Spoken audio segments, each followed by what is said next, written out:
Do I ever get sunshine from Tom? Jesus Christ, man. What's wrong with you? I'm still I don't want to waiting. do it now. No, come on! Because we've seen the documentary where people are into buildings or cars, and it's hard to fuck a building or Is it? a car. I imagine. Yeah. No one's talking about this. No one's talking about ejaculating in space. Welcome to your mom's house.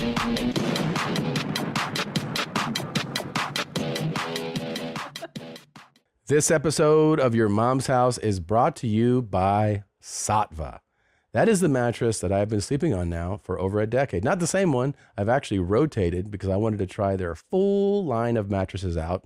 And I actually have never been disappointed. I've slept on all of them. The luxury firm mattress, the memory foam mattress from Lumen Leaf, their other line. And I've also slept on the Solaire, the one that has a zero gravity setting, a vibration setting, the head and the feet move. It's all incredible. I'm a big fan of all of it. And you can get one, and you can do away with that dog bed that you've been sleeping on. You can actually have them do mattress takeaway service, which is what you want to do. You don't want to leave your old mattress in your front yard. That's what a not so put together person does. You ask them to take it away for you, and they'll do it. Go to Sattva, SAATVA.com/theshit and get $200 off any mattress of your choice. You will not regret it. Sleep like a baby, and you can thank me later. And it's good to be back right in the Studio Jeans here in Austin, Tejas. You were in Latin America. I've been all over the place. I've been jacking off so many places. Where was the best country to jack off in? It's hard to say. I mean, I'm a patriot, so I would say here in the U.S. of A. Really? Well, sure. Yeah. Well, you know what's cool about them Latin countries is our friend, what's his name, McAfee. Remember? Yeah. You can always find extra resources, extra ways to have fun down Take there. a dump in my mouth. Yeah. Here's $100. Yeah, what's interesting is I was just recalling that story in my head. I thought he was dumping in the girl's mouth. It turns out, is my memory recall, he wasn't eating their poo-poo. He was eating their poo-poo, yeah. Yeah. Through a hummock. Through a hummock. Yeah. Did you do that In the hummock. when you were in Latin America? He was in Belize, I believe, doing that. No, I didn't. I don't have a thing for poo. Poo doesn't get me excited. I'm one of those weirdos. So hard to believe. Yeah. Yeah, I didn't do that. But I really did enjoy. We'll get into it. I also want to acknowledge welcome back to Nadav. Welcome back. I am well. How are you? GM well. I just want to say I feel like I embarrass myself on this show a lot, and every time that I do, you guys kind of come in and save the day for me. So I just want to say thank you for, sending me to rehab and stuff. And How was gambling rehab? it was actually like a lot more depressing than I thought it was going to be. Really? Because they're lumping you in with other addicts as well. Yeah, well, you're an addict. Yeah. Right. But like I was just addicted to gambling, but like everyone else that was there was addicted to gambling and other stuff. Oh, I see. Yeah. And you think you're better Do you think than you have a new them. perspective now? Because a lot of people Yeah, leave I'm better than all of the other gamblers. That's not Nadav. what. Also, You guys also took me out before I ended the program. well, we have work to do. Right. I did suggest that you don't come to Las Vegas, and you insisted that you be there. So that was Well, on. I'm a company man. The company always comes first. Yeah, but your sobriety should come first. Do you know what I mean? Like, why not? But, You can Christina, say to your boss, "I have a gambling problem. I cannot come. I can assist in other ways, right?" Yeah, you could have. You would have understood that. I right? would have understood you not coming to Las Vegas. You stayed an extra day. That was not Look, You stayed necessary. an extra day. If it don't make dollars, it don't make sense. And so, Okay, did you All right, Dr. leave? Phil. Did you stay away from the tables in Vegas? okay, so that's a good question. Okay, it's a very simple question. Because, like we were all hanging out, and what happened? blame me. Don't I'm blame me. not even there yet. But, we both agreed that exposure therapy is something. Exposure therapy is Yeah. something. Exposure therapy is I'm something that pretty people sure when you use. left, they were probably like, and the one thing you should never do is go to a casino. Yeah. See, I left before we got to that part. I left before we got to that part. Okay, so Are you any better than when you? Oh, I had a full-on relapse. It turns out I shouldn't have gone to Vegas. Like, I was playing slots quite a bit.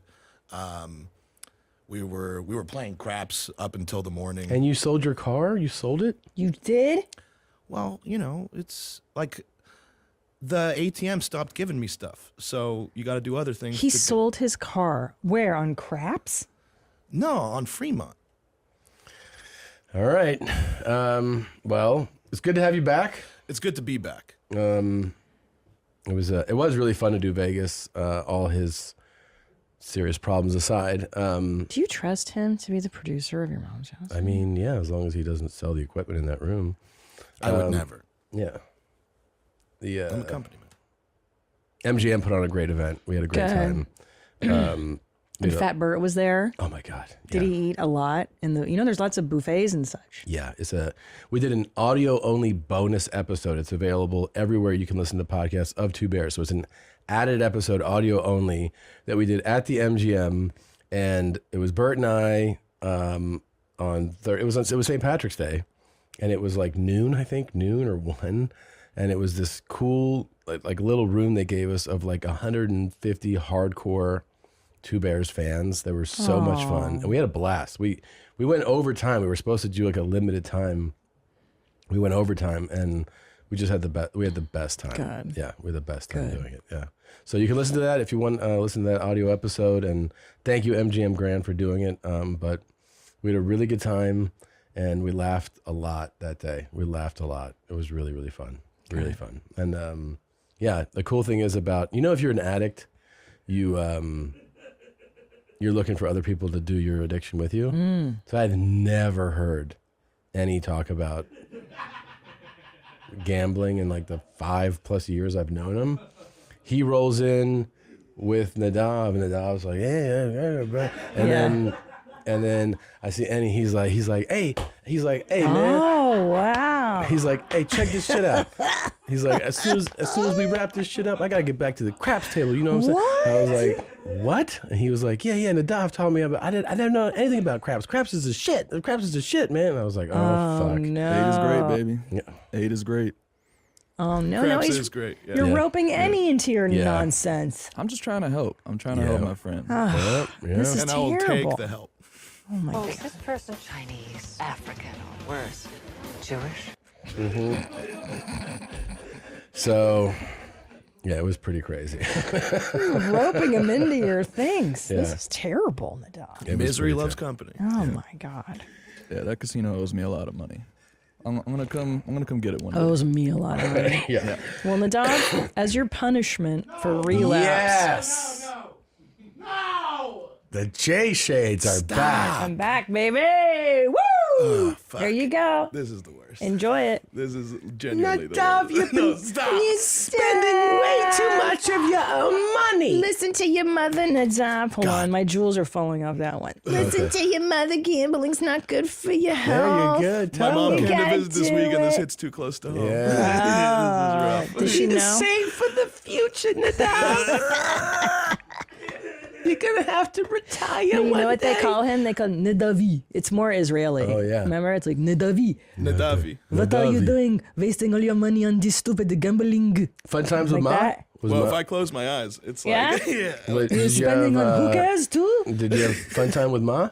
Yeah, Yeah? we pretty much just took her on an eating tour. But because we were in Vegas, and I was in an extra day, we were gonna spend like 2.5 days together. We ended up spending about 1 day.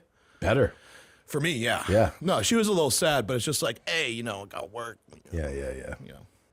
Yeah, my mom was like, she hit me up and goes, this is the week prior. She goes, and you know what? I thought back to, remember when Chad Dang was on? Yeah. And he goes, the one thing I don't like is being put on the spot. I know. And I was thinking about that. I was really thinking about that.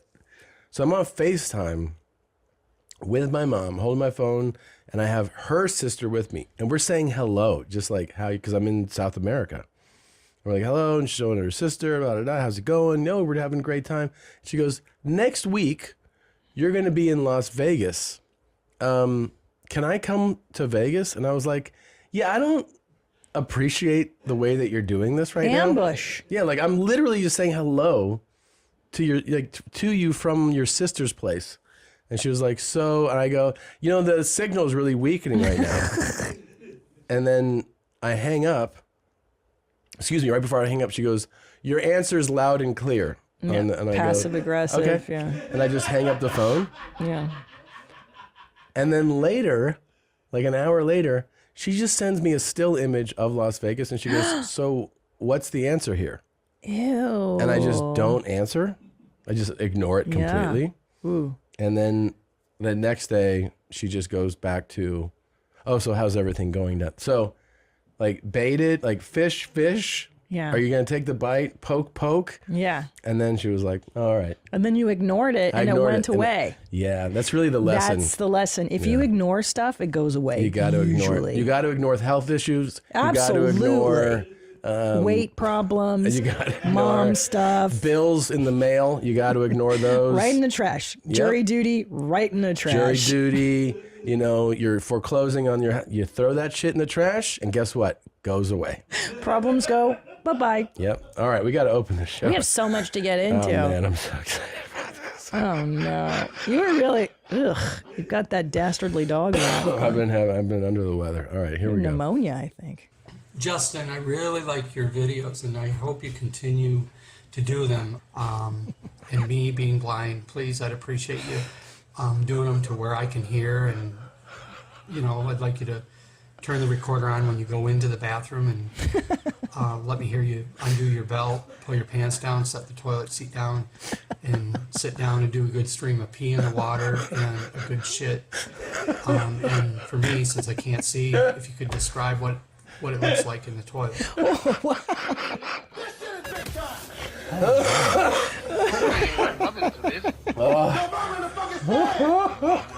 To your mom's house. It's fucking awesome. Good work. God. Welcome to your mom's house.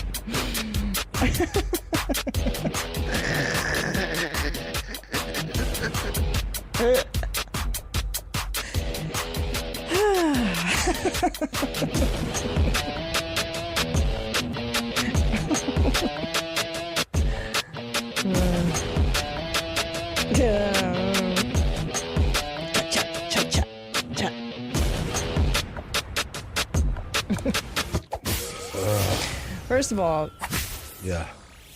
that's such a banger. I feel like if anybody were to say, what is the very essence of YMH? Oh man, this is an all-time classic. This guy, if we don't find more stuff from this guy, I'm gonna fucking lose my mind. This might be my favorite is thing. everything. How does he even know how to work the computer?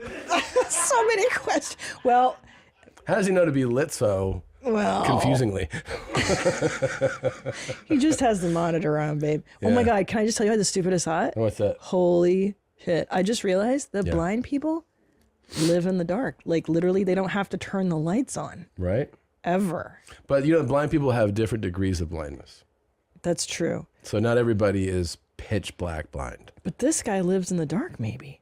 Well, Like he doesn't have to turn the lights on. yeah. That's crazy. I just realized that. Okay. But he's really excited if you could turn the audio up on that piss and shit you're about to take. Wow. And describe it. And there's also a part two here. No, there's more? Yeah, there's a little more. God is good all the time. I know. Here we go. It's short, but let's hear what he says. Just a fun thing, and in other words, keep the recorder on from the beginning to the end when you flush the toilet. Oh. Okay, Okay. please get back with me and let me know. Okay, thanks. Okay, so circle back, put a pin in it, and we'll circle the wagons and discuss this later. So that'll be Wednesday at noon, if you don't mind. For the Zoom. I have a lunch. Actually, make it 1:30. I have that lunch I forgot about. Also, the thing that really makes you think about when somebody has some type of disability, Yeah. you realize that their kinks are outside of the realm Wow. of normal kinks. So it's like, it kind of adds up. You're like, well, a blind blew my guy, mind. he doesn't want to see anything. He's all about hear, smell, touch. Man. And so a big thing for arousal for this guy, it makes sense when you think about it. Makes perfect sense. Is he wants to hear. Now, the fact that he wants to hear you piss and shit is kind of unique. It's cool. But he does want to hear what you're doing. I mean, well, actually, I would, Yana, I would argue that hearing the piss and the shit is kind of the commonplace thing. A lot of people are into pissing and shitting. But you're right. It's unique in that he wants to hear turn it. that volume up. Turn the volume Let up. me hear you unzip and unbuckle your pants. Wow. You know, he wants to hear like, you know what I mean? Like he wants to hear that whole zoop and all the way like and the pants dropping. Oh, and what's interesting is he doesn't even ask for a description of the guy's dong. He is not concerned with that. He wants the description of the brown. Yeah. I wonder So if he'd be upset fascinating. if it was a messy. Like I wonder if he just wants like a healthy log or like what if it was just a disaster dump and he's just like describing. He's like, oh God, it's everywhere. Not what I want. He's Yeah, like, yeah, he goes writes back. Hey Justin, I listened to that video. I was hoping for a little healthier movement, you know. Don't do the eyes. You know. You're going straight to hell. For doing Well, the I mean, eyes. I'm just saying. He's like, Straight to hell, homie. could you introduce a little more fiber into your diet? I had a really hard time getting hard, if you know what I mean. What are you fucking eating, man? Just nachos and cheese? That's true because we don't know what constitutes a good dump. For him. A boner inducer. Maybe for him, the more disastrous, the better. You don't know. You don't know. You just don't know. You don't know. Gosh. But You don't know. why'd you stop like that? Because it looks like you're gonna. Oh.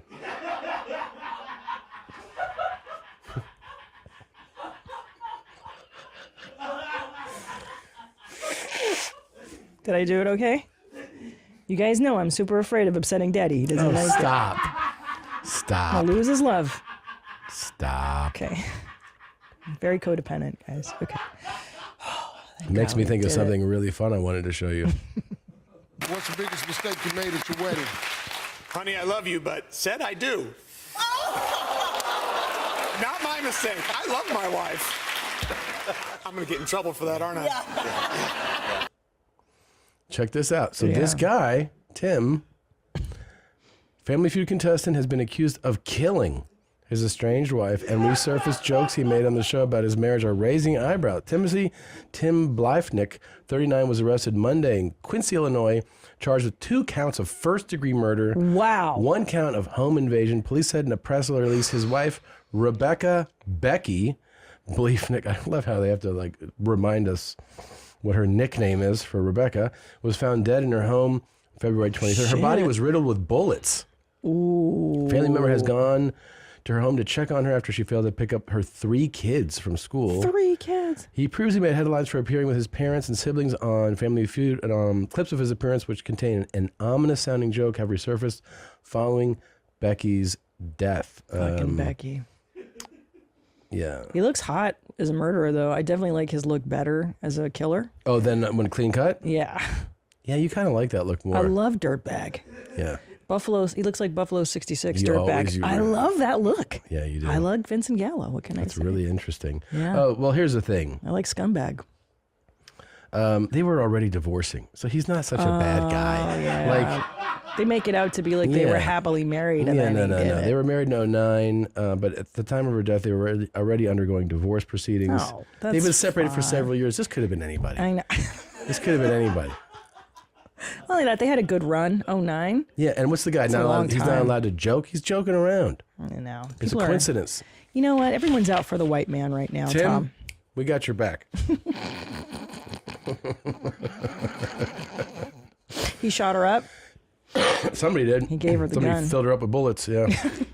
What did she do, though? Yeah. That's the thing is she must have been mouthing off. She must have been sleeping with his best friend. I don't know. Maybe she was just a bitch. I don't know. Stupid bitch. Yeah. Yeah. Just being all sassy, talking back. Filled up, riddled with bullets means that it's not 1 or 2. No, I understand what the They word usually is. Yeah. they usually lose count and they go, just call it a riddle of bullets. That's yeah. true. It's not Yeah. like 20. 1, 2, oh, yeah. Too many. Yeah. Damn, dude. That's wild. We got to stop for a second, too, to give a huge shout out to, first of all, to everybody here, and then for doing such a great job, and David Wolter, the weatherman, who flew down to Austin, Texas. You guys, if you haven't seen it, it's on the YMH YouTube channel. It came out a few weeks ago. And the guy, so the video is called Air Segura versus Rain Man. It's a really good title. It's very funny. And it is a documentary, better than The Last Dance, if you've seen that. That is, I mean, it's high production value. It's compelling. Really is. It's fun. A lot of people say it's wholesome. Yeah. It's really enjoyable. It's a really good watch, and it tells it tells you the story of our beef, and then it documents the game. And I got to say, I give just so much credit to David. We had talked about it before, that when somebody gets highlighted on this show, the way to win is to lean into it. And he leaned in so hard. And he's such a nice dude. He's such a good guy. He came down here. He played one-on-one. We had a good time playing. He was just a genuinely good dude. And, you know, when I made the challenge, I said, I was like, I threw out charity, just like, oh, you know, donate to charity.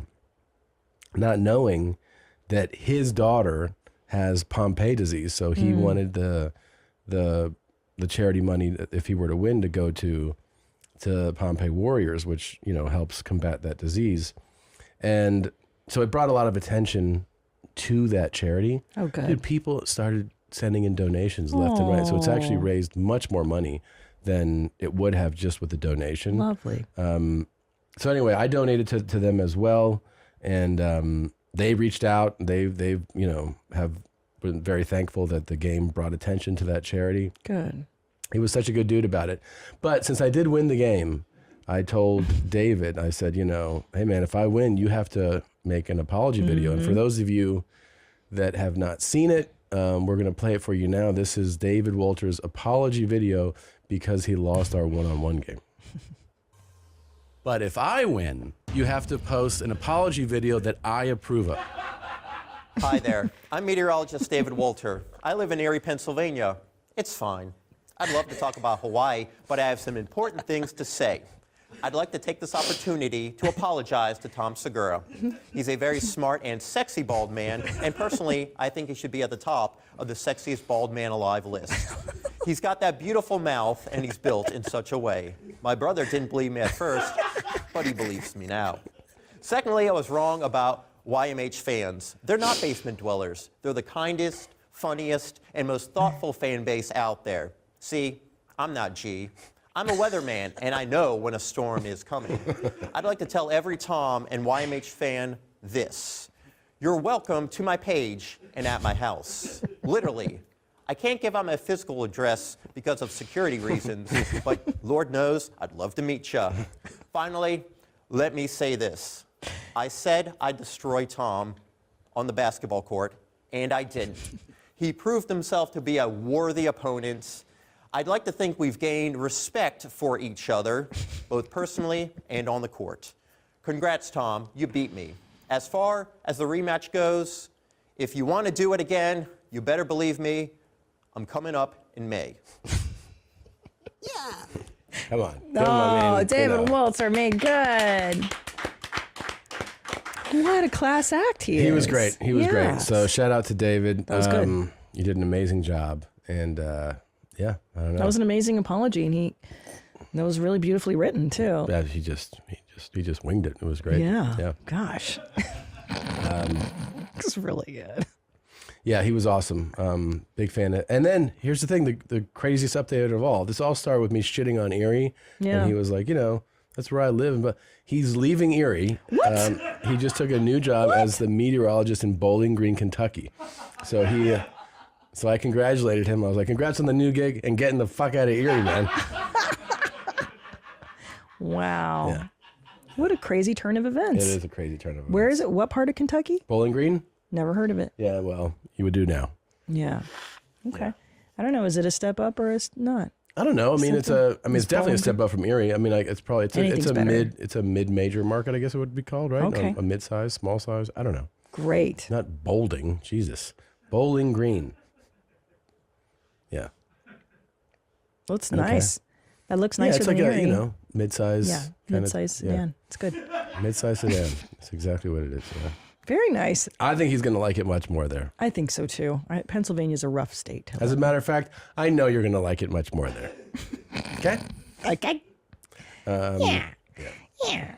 2023 is already well underway, so don't wait any longer to level up your small business and set your year up for success. Get ahead of the competition by using Stamps.com to mail and ship. Stamps.com lets you print your own postage and shipping labels right from your home or office. It's ready to go in minutes, so you can get back to running your business sooner. Postage rates just increased again. Luckily, Stamps.com has the best discounts in the industry with rates you literally can't find anywhere else, like up to 84% off USPS and UPS. Plus, Stamps.com automatically tells you your cheapest and fastest shipping rates.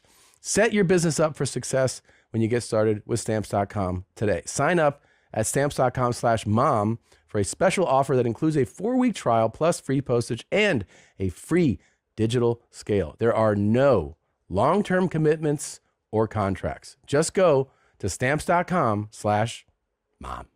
Okay, may I bring up some news in my Please, world? absolutely. A lot of important things have been happening.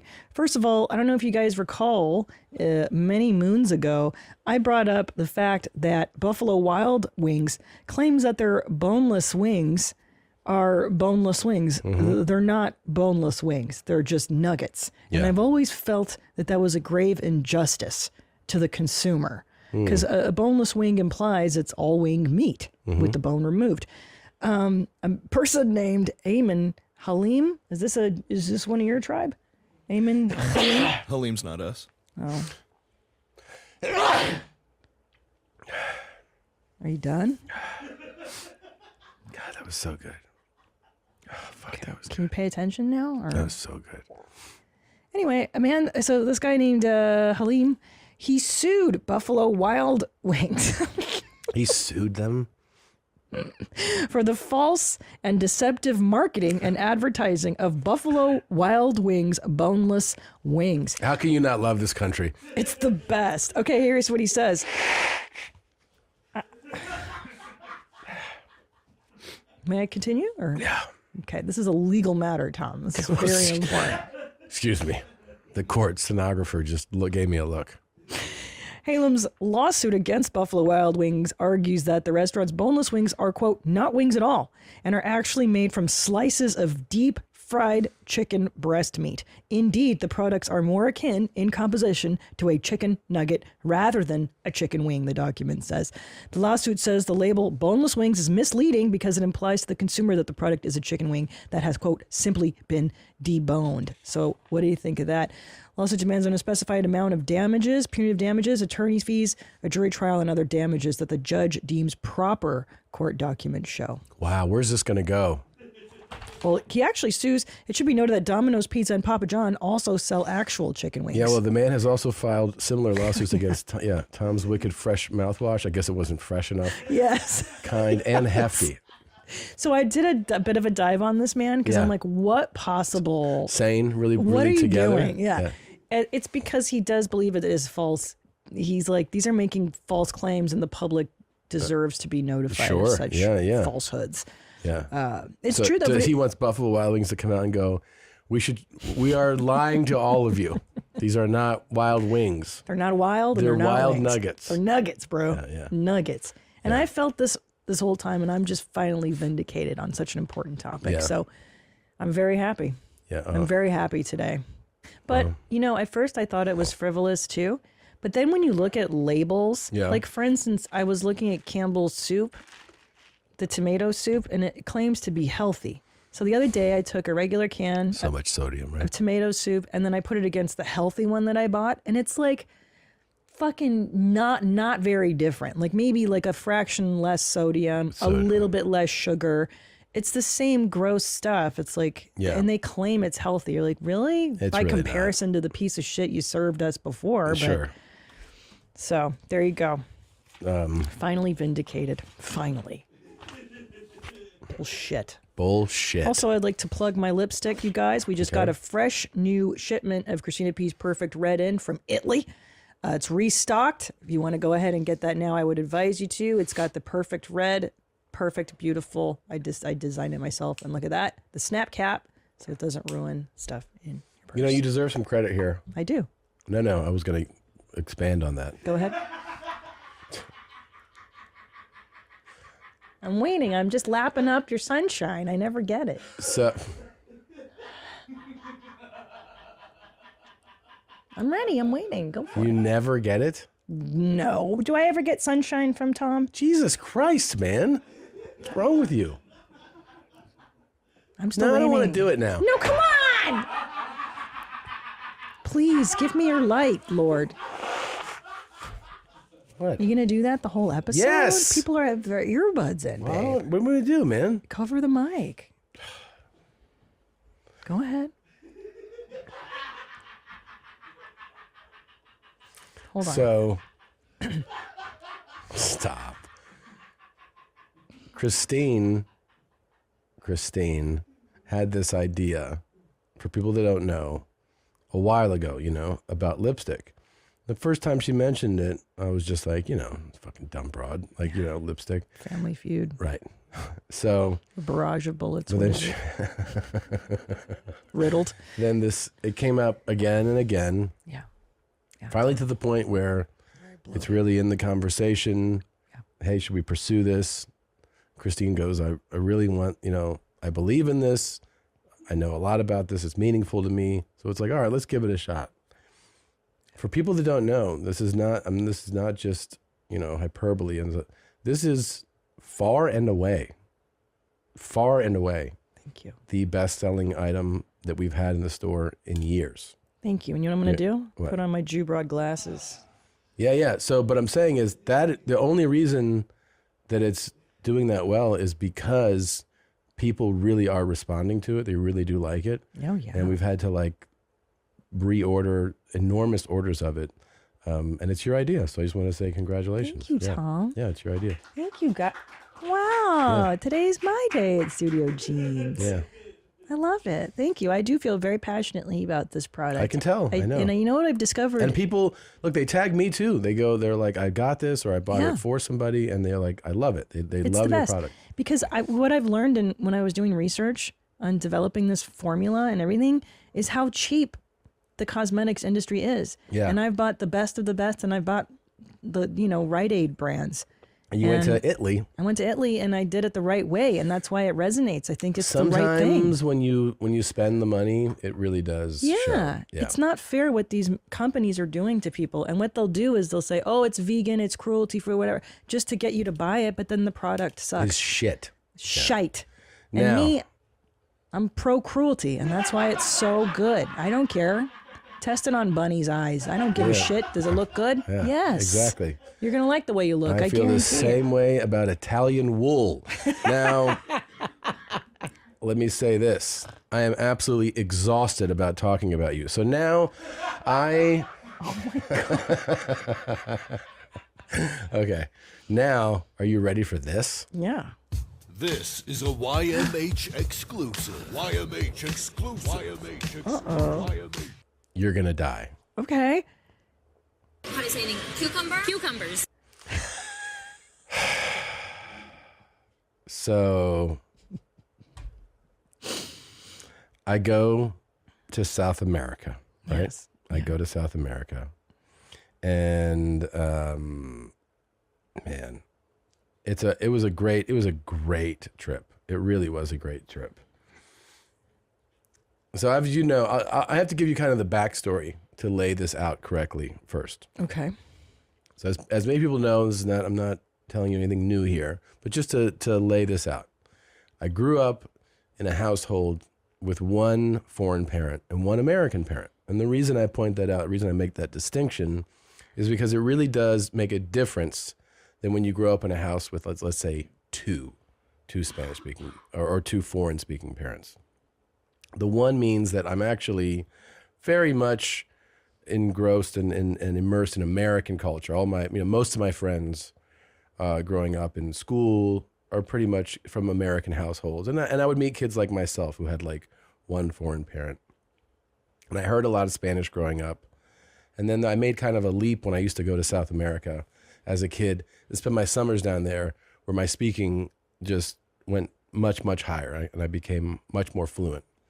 And then I would say that the most fluent that I became was when I went and studied abroad in Madrid, because by that time, like I said, I'd spent a lot of time in my summers in South America. And when I went to the University of Madrid, I didn't go to like a class for American kids. I went to full like class with Spaniards. Oh my God. Right? Did you do okay? Yeah. Did you and follow? I did comparative economics, Jesus. Spanish art. I did like real classes, term papers. Oh my God. I lived with a lady who, like, the host lady was like this 70-year-old lady who spoke zero English. So it's full immersion, you know? So when I came back from that was 6-7 months. I would say it's probably the best Spanish I spoke, and I was 21 years old. One thing I took for granted, and people even who are born in other countries, so it's their native language, and move, is that their primary language will deteriorate. You know what I mean? Like I know a guy who was born in Hong Kong and he moved to the States 40 years ago. His like Cantonese deteriorated because he didn't use it, you know? Sure. So one thing I took for granted was that I always just, if someone says Spanish, I'm like, yeah, I speak Spanish. And a few years ago, I just realized how much it had deteriorated, right? So that's why I started doing the Spanish podcast. And I really enjoyed the fact that one thing, if you want to like see how this actually can work, watch just for like 30 seconds, Tom Segura en Espanol episode 1, and then the last one that I just did with my mom. And you'll see a guy, same guy, probably 2 years apart, speaking wildly different levels of Spanish. Because when I started it, it's when I realized, I was like, holy shit, it has completely deteriorated. And then it made me kind of upset. That's why I started doing sets in Spanish. So I pushed myself to do that. I started hanging out with Spanish speaking people more. I started like interacting with my cousins more. I just like started watching movies and TV shows. I was bothered that it had deteriorated so much. And it has improved immensely in 2 years. It's not perfect by any means, but it's improved quite a bit in the last couple of years. So then we booked this tour. We're like, all right, go do these shows. I go do these shows down in South America. And like I said, I've become much more comfortable with my level of Spanish in the last, let's say, year. I go down there and like, you know, I just take my tour manager. I book local openers, and we have a driver, we have security, and my tour manager is English only speaking guy. So he's like, oh, we have a bilingual like drivers and all this stuff. We don't have bilingual. They don't. Everybody was like, hello, how are you doing? Like, so I became our translator. Oh my goodness. And we get there and it's like, we're in Argentina and it's awesome. I fucking loved it down there. I absolutely loved it. I hadn't been there in 20 years. I had such a good time. So, you know, from the moment I land, it's like the guy at the airport, the driver to the hotel, checking into the hotel, going to lunch, talking. All the conversations are in Spanish, right? Like, it means I'm speaking English basically like an hour a day to my tour manager, and that's kind of it. So it's like day 1, day 2, day 3, Spanish, Spanish, Spanish. 4th day, I have a dream in Spanish. Whoa. And then the transition happens where, you know how part of routine is you'll have you talk to yourself about conversations you're gonna have. Like you might be getting ready in the morning and go, when I get into work today, I need to tell Nadav that we have to cover this and this topic, and I don't want to forget, so I got to remember to tell him that. Like those types of things. Like the 5th day, I start doing that in Spanish. Oh my God. So I start telling myself, you need to do blah, blah, blah, and blah today, and you need to tell the guy this, but I'm having that conversation to myself in Spanish. I catch myself having the conversation in Spanish to myself. So now it's like, you know, then we go to Chile. I'm there like day 5. Then I go to Peru, dude. So it's like day 7 or 8, and I'm at the airport, and I'm being taken through the airport by an official, you know, from the airline. This guy's walking me through the airport. And he's right before I go through security. He goes, and he's very professional, but he goes, "Oh, can I ask you a favor?" And I go, "Yeah, sure." And he goes, "Would you sign an autograph for my wife? My wife's American, and I told her I was escorting you today, and she's a big fan." And I go, "Yeah, sure, man." So he has a backpack, and he takes out this like photo of me, like a promotional photo. And he goes, "She couldn't come to your show because she had to watch our daughter. And so she was really sad, but she would really love that." I go, "No problem." So he gives me a marker. I start writing to his wife, the autograph. I forget her name, right? But I'm like, "Dear blah, blah, blah." And I'm trying to write, "You should have abandoned your daughter and come to the show." And as I get to daughter, I forget how to spell daughter. I go D-A, and then I'm like, "You," and I go, "How do you spell daughter?" He's like, "What?" Because he's foreign. Yeah. And I was like, "It's D-A-U-G," and then I'm like, "Oh my God." I'm sitting here and I'm like, How do you say it? Cucumber? Cucumbers. I had a Hilaria Baldwin moment, and I've been mocking her relentlessly, including on the trip. When I'm on the trip, and I did press in Argentina, in Buenos Aires, I spent 15 minutes catching them up on the Hilaria. They were like, "What?" And I'm like, "This fucking dumb broad." And I do the whole thing. I couldn't remember how to spell daughter for a second. And did you go, "How do you say?" Yeah, I was like, "How do you say daughter?" And then I realized that like she actually, as much as I mocked her, she actually kind of had a point.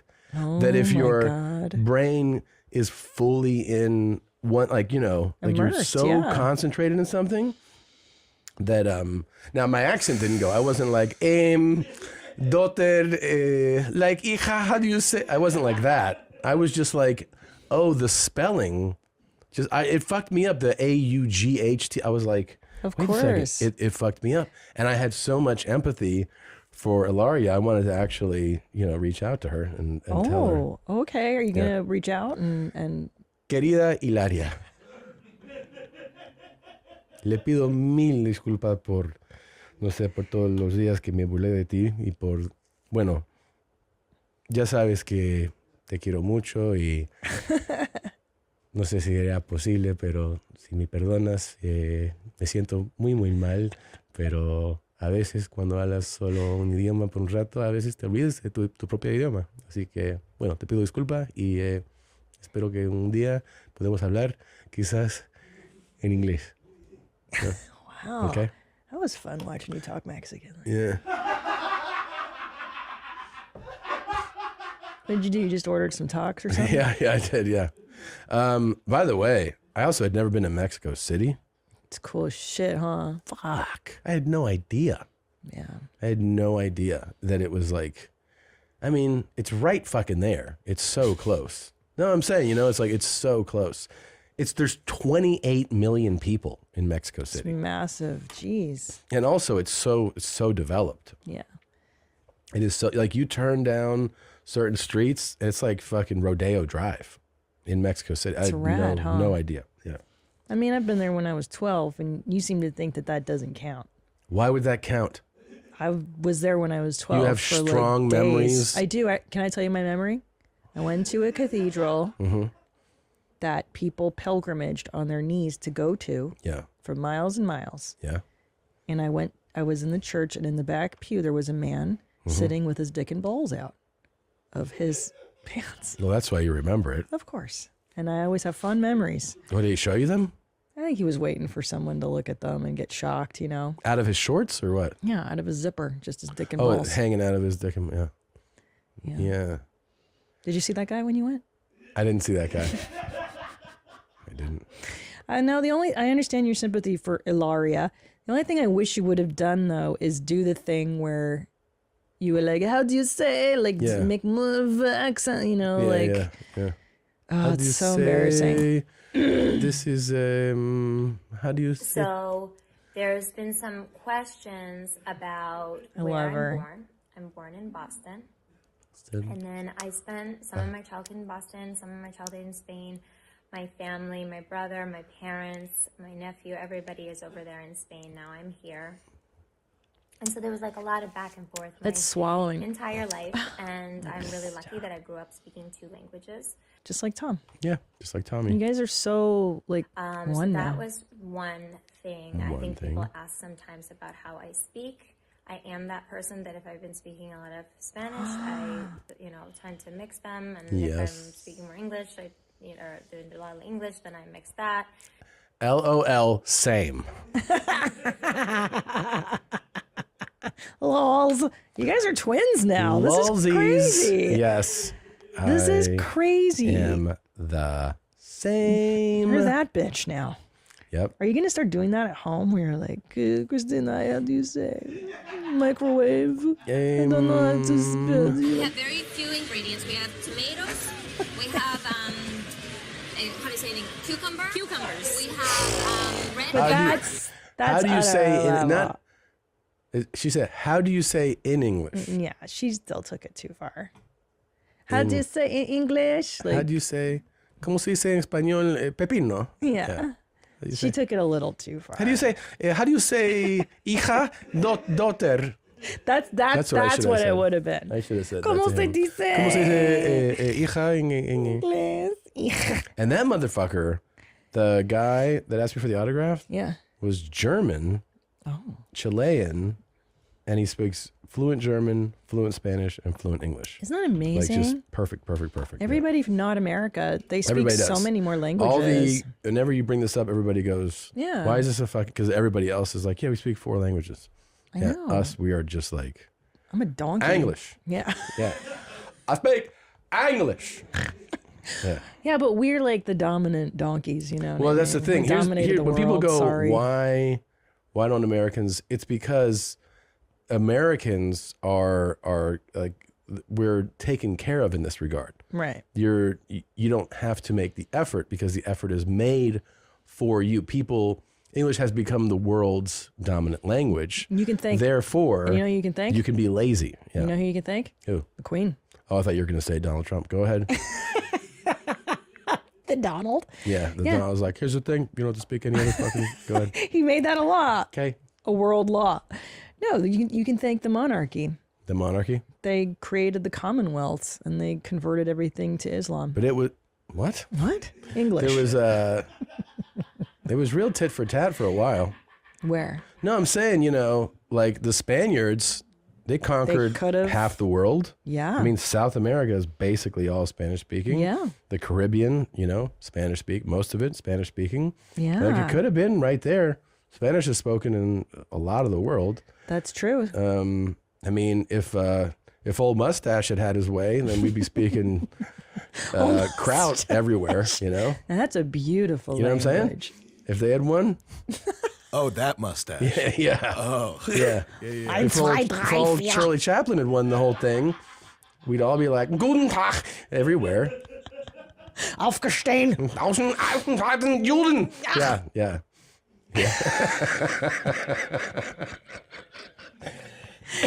Yeah, that's a beautiful language. I studied German in college because I had to. I had to pick a language, and my dumbass, I should have chosen Spanish. You really should have. But I'm such a dope. Well, here's the thing. There's languages that get you fucking nothing. Nothing. And one of them is German. I know. It's only spoken there and in Austria and in parts of Switzerland. It's like, the fuck are you working there or something? I know. Yeah, exactly. Or I've been immersed on my phone at least with Italian for over a year, and it's like, that'll get you fucking 0. It's just spoken there. We should start learning Chinese is actually what we should start learning. That is the one that's the one that'll help you the most. Mandarin or Cantonese, though. Yeah, or at least with Frog, if you learn that, it has a few more locations you can use it. Like the Seychelles. Yeah. Like some islands, right? Yeah. Maybe, I don't know, Port-au-Prince. Yeah, you can go to Haiti. It'd be great. Go to Haiti. There's very few. Montreal. Montreal. Yeah, that's true. Montreal. Yeah. I think Chinese is the future that the in Spanish. Parisians think that the people in Montreal they speak French like pigs. Yeah. They're like, what that donkey shit you're speaking? Leave it at the door. Yeah. I know it's funny because Americans get a lot of flack for being very nationalistic, and we're such we are fucking obnoxious with the we're number one stuff. But the French are kind of assholes too with their whole we're the best at everything. Yeah. Like, well, here's the reason people are really mad when you're an American and you lean on number one. Okay, it's because you are. So like, no, really, it's like still though. No, I'm saying if you come from the wealthiest, most powerful country that has the most dominant military, right. And then you go, hey, everyone goes like, you don't have to say it. It's rude. It's obnoxious. Yeah. Because it's already, everybody knows you have this power. You're coming from a powerful. It's like if you came from like, if you're like Jeff Bezos' kid and you're like, we got the fucking most money and everyone's like, yeah, I know. Like you don't have to say it. Everybody already knows. That's true. Why did we start doing that? That's so obnoxious. I don't know. I have a feeling it started with the 80s and like the Olympics. Around that time. Cold War. That's really probably that the was origin. A biggie. Because that's actually when you're like, which way is better? East or west? Yeah. And we were like, West Coast? Yeah. Well, suck it. Yeah, that's kind of the origin communists. of it. I know. So because nobody gets mad if somebody from like, an underdeveloped Central American or African country goes, we're the best. Everybody cheers because they know the struggle of that country, So you go like, let them sing and dance, and everyone lets them celebrate that, That's true. And we did win the Cold War, and that's why we are number one. I forgot. So actually, I take it back. Hold on, we have some breaking news. We're number one. Excuse me? What are you saying? Can I tell you something? What? Listen, for some reason, my brain works in such a way. Yeah. I'm built in such a way that, like, I understand things on a surface level. And then one day I wake up and that shit is, like, inside of me. The wisdom, the knowledge. Do you know what I mean? Fucking Annie knows what I'm talking about. Thank you. Thank you. Where you're like, okay, it's not just a surface thing. It's in my fucking cellular level now. Like, I get it. I see the matrix. I get it. And now I just put that shit together. Like the 80s weren't just about, yay, America. Literally, like we defeated the East. We fucking prevailed over communism, bro. Capitalism won. Yeah. That's a massive Herculean a victory. Yeah. We are number one. We fucking won. America is a great place to be. So you just... I don't know if we're going to win the second time around. I don't know if we're going to win the second time because these fucking commies are still riling everything up. The Chinese, the Koreans, and the Putins. The Koreans? North Korea. North Korea. Okay. Doesn't look good for the second time around is what I'm saying. We got to be real careful. It doesn't look good. Even though I have been on TikTok and North Korea is not as bad as people say. That's true. Yeah. Well, I'd say... It's a very nice place to visit. They have guided tours. I wonder when the U.S. is going to start like changing the discrimination laws and saying like, you know what, you don't have to sell. You're allowed to not sell your property to Chinese people. I think it's coming pretty soon. Actually, I really do. Well, they're not going to they have to find something. No, they'll sneaky, find some way around it. Yeah. Like when we were surveilling everybody after 9/11, but it's the Patriot Act or something. They'll call it like Operation Protecting Freedom or something. Yeah. The protection capitalism. Operation No Asian Households. Yeah. So I guess I'm supposed to watch this clip of you. Oh my God. Having a great discovery. It's this great discovery clip. Can I tell you something? Yeah. Remember how painful and awful it was for you to celebrate my lipstick and how great of a choice that was to make? Yeah. And that left a bad taste in your mouth. No, it didn't.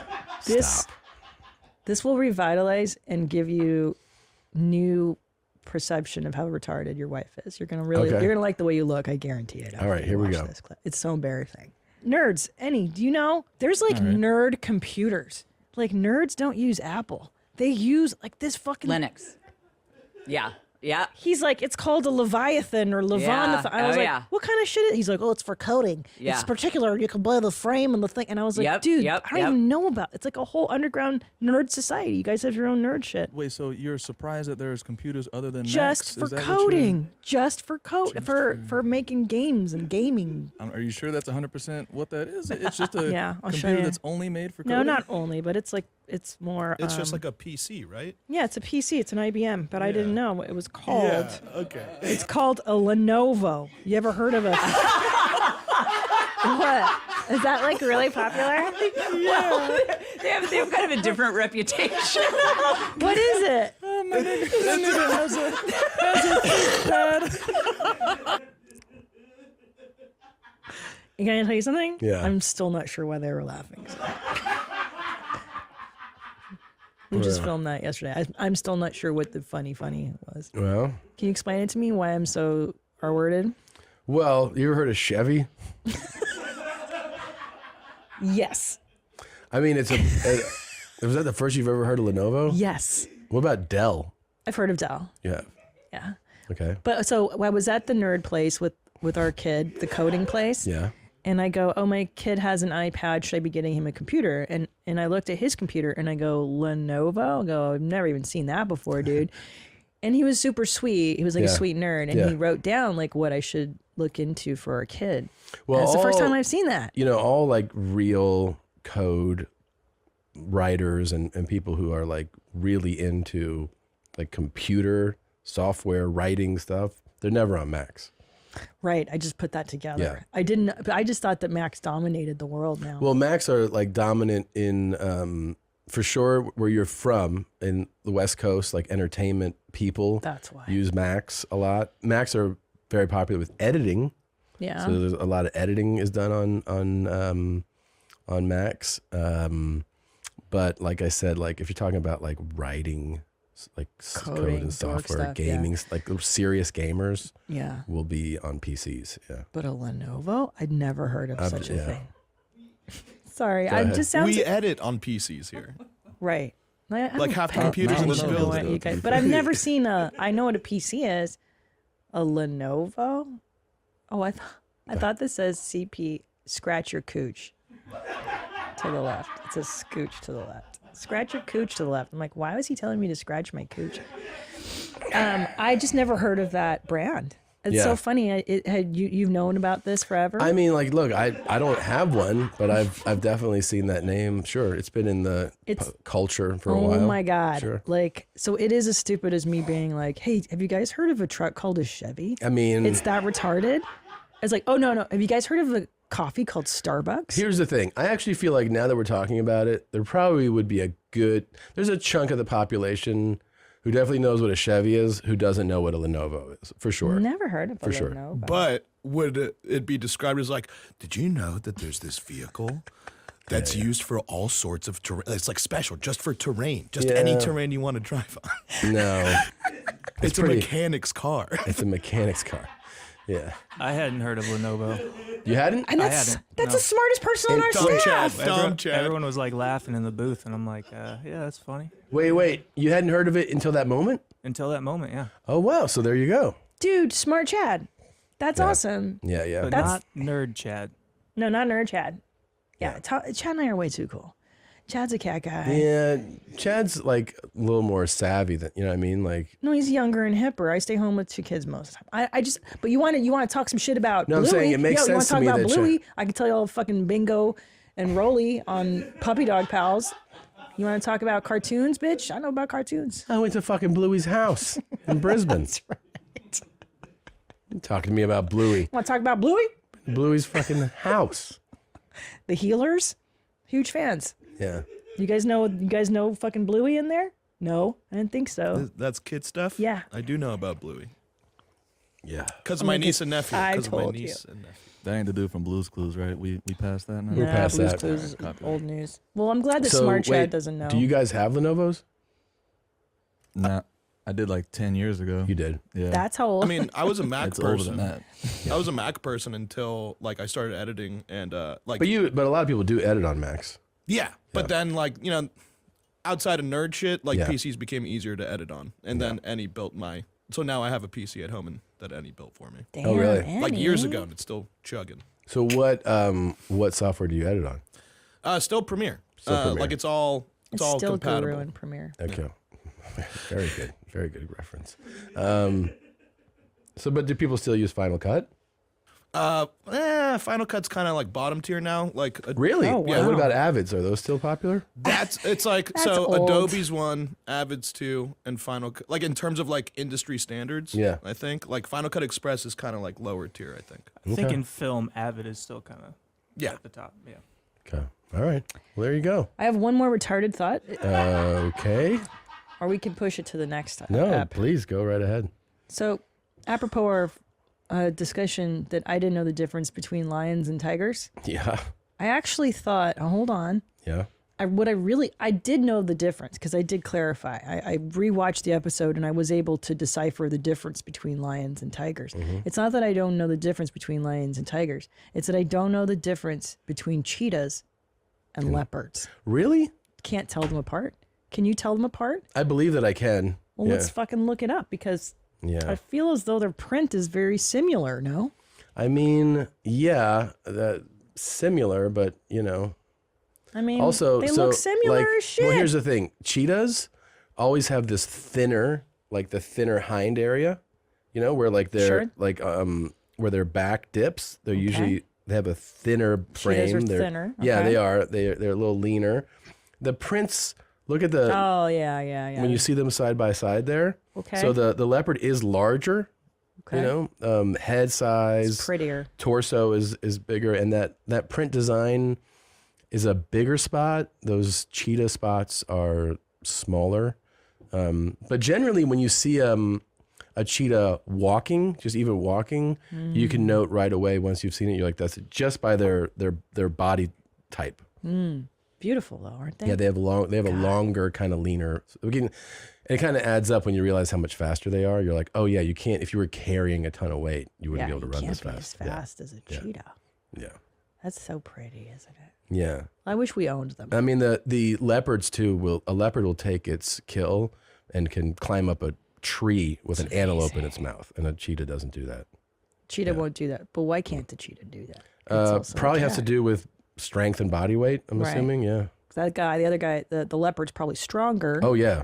And more muscular, and that guy's more of a sprinter. He's long and lean. He's a runner. And hauls ass. Gotcha. Yeah. Wow, that's so cool. An entire. You know what else you said? The last time we talked about cheetahs, I was like, those things can hit 70 miles an hour, and you're like, I don't think a person can do that, right? No. Like, no. No, I go, can a person run that I'm like, fast? no. There's some fast dudes, but they're not that fast. Well, you mean to tell me? So, what's the fastest human out there? Like, who's in a sprint. So these are for a moment, Yeah. right? I mean, there's probably a human being that can hit I was going to say That's upper nothing. 20s. That's bullshit. Yeah. Yeah, Usain Bolt. Yeah. I was going to guess like 28 to 30. That's like bullshit. That's like a golf cart, dude. No, that's booking. 27 miles an hour is booking. Yeah, and that's faster than a golf cart. Yeah. That golf cart that we were on, that thing hit, because it had the reading on the thing, 17, 18. So it's 10 miles an hour so faster. it's faster than a golf cart. Yeah. That'd be really fun to have a human outrun a golf cart. Like Well, just to they do can. it as a challenge. Yeah, no, yeah, I want to yeah. see it though. I'm saying Yeah. we need to find somebody that can do it. Well, that's Usain Bolt. That's the world's fucking fastest man. So Yeah. it'd be hard to track him down. Let's Be find like, him. Hey man, we want to do a bit. Like, I know you're all he'd busy be like, running yeah, all and right, give me stuff. $2 million, then I'll come race Okay. your golf cart.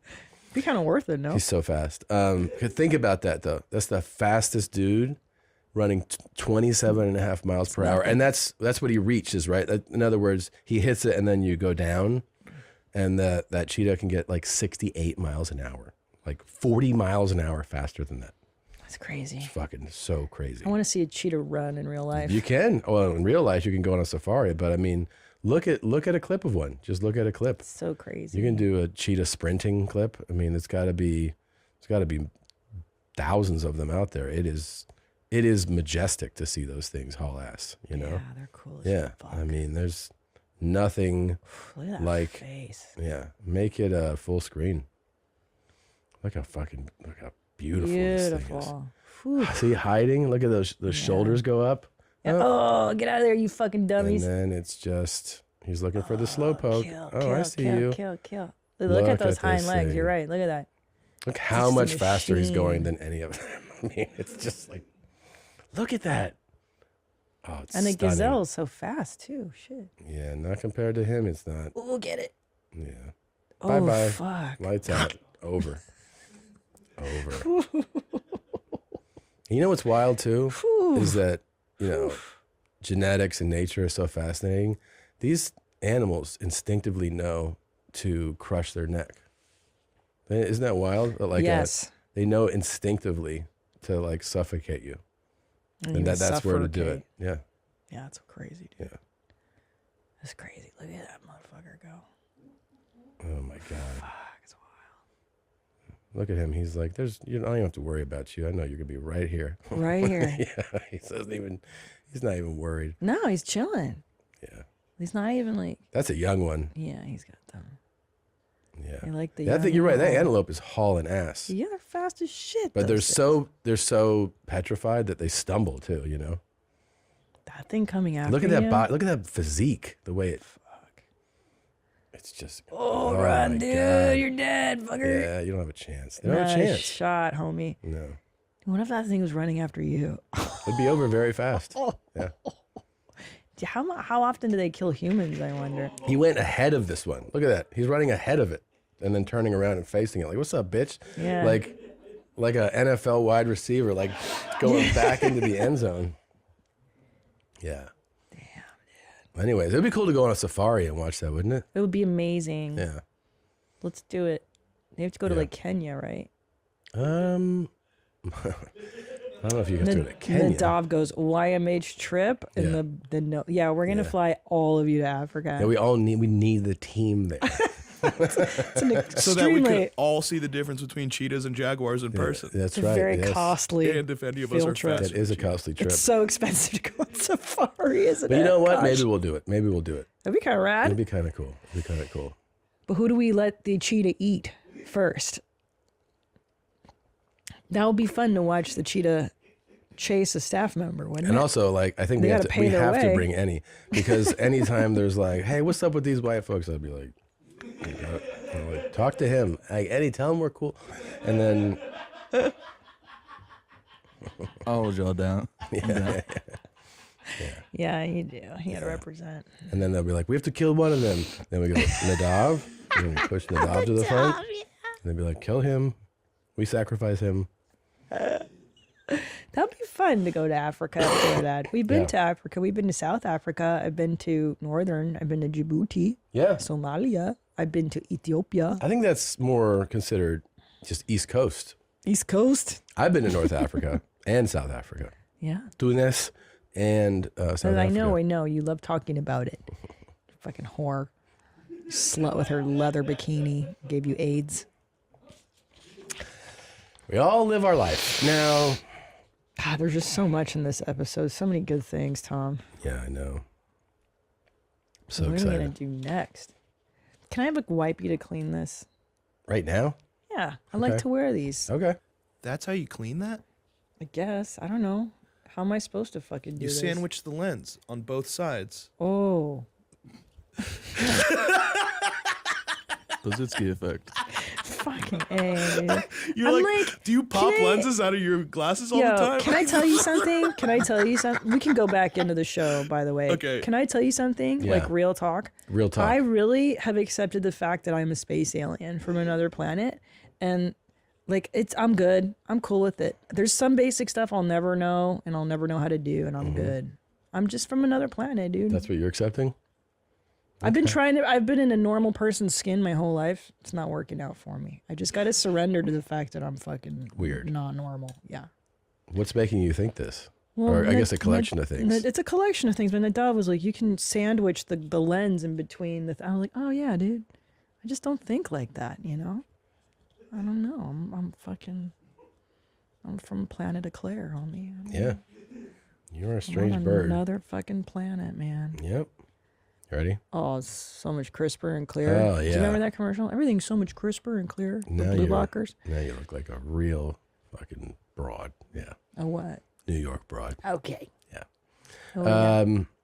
So this is a kind of a cool YMH themed news article.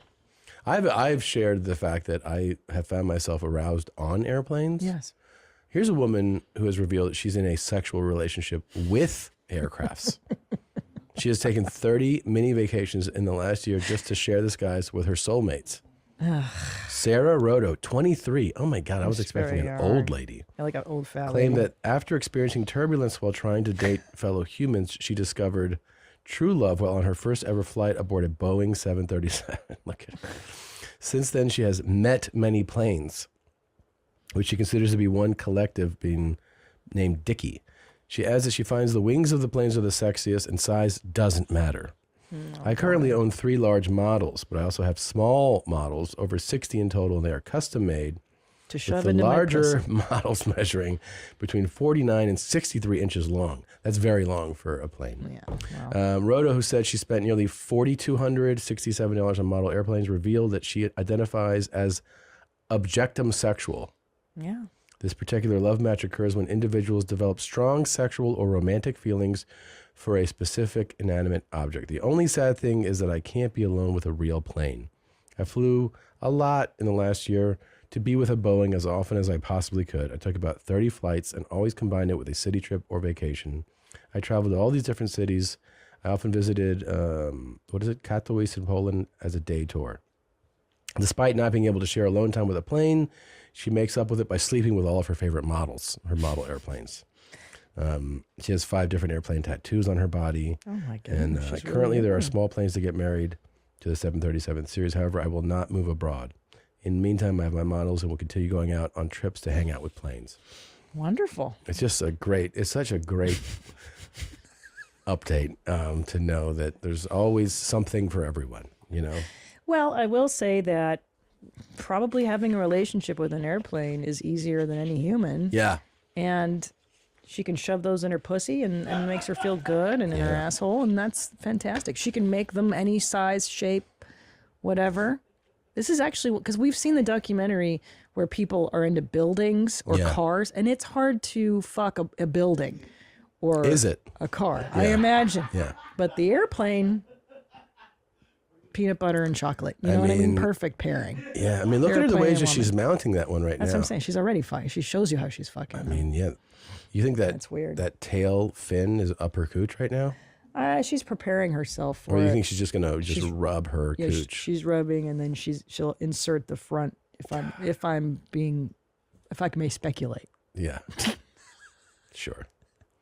That's cool. Listen, I'm all for loving. I don't think I see it's lovely. I think it's great. Yeah. I mean, if you have problems with people, yeah. Yeah. I like this over people just masturbating to porn. Does that make sense? At least she's in some sort of an emotional attachment. It's far more entertaining. The thing is Yeah. that, like, when you hear about somebody masturbating to porn, it's like, whatever, dude. Like, Yeah. it's not news. So many people do it. It's like, it's just played out, Play it out. Yeah. This, I'm fucking an airplane is exciting. It is pretty damn cool. Yeah, that's pretty cool. And I like the blind guy's approach too, because that's more interactive as well. Like, I'd like That to is- see you. That is my favorite thing I've ever seen. Yeah. Me too. I wish I had an hour of that guy I know. being like, how'd you pee today? Yeah. Can you please describe it? Oh, man. Oh, I can't wait. I do feel like you and I have a similar dynamic where I'll be like, did you make a brown? And then you'll describe it to me. Yeah. Like, you and I kind of do a little version of that, but not erotic. No. It's more like, did you shit? Yeah, I shit. How was it? Oh, sloppy. It's Wasn't definitely not good. erotic. It's No. definitely not erotic.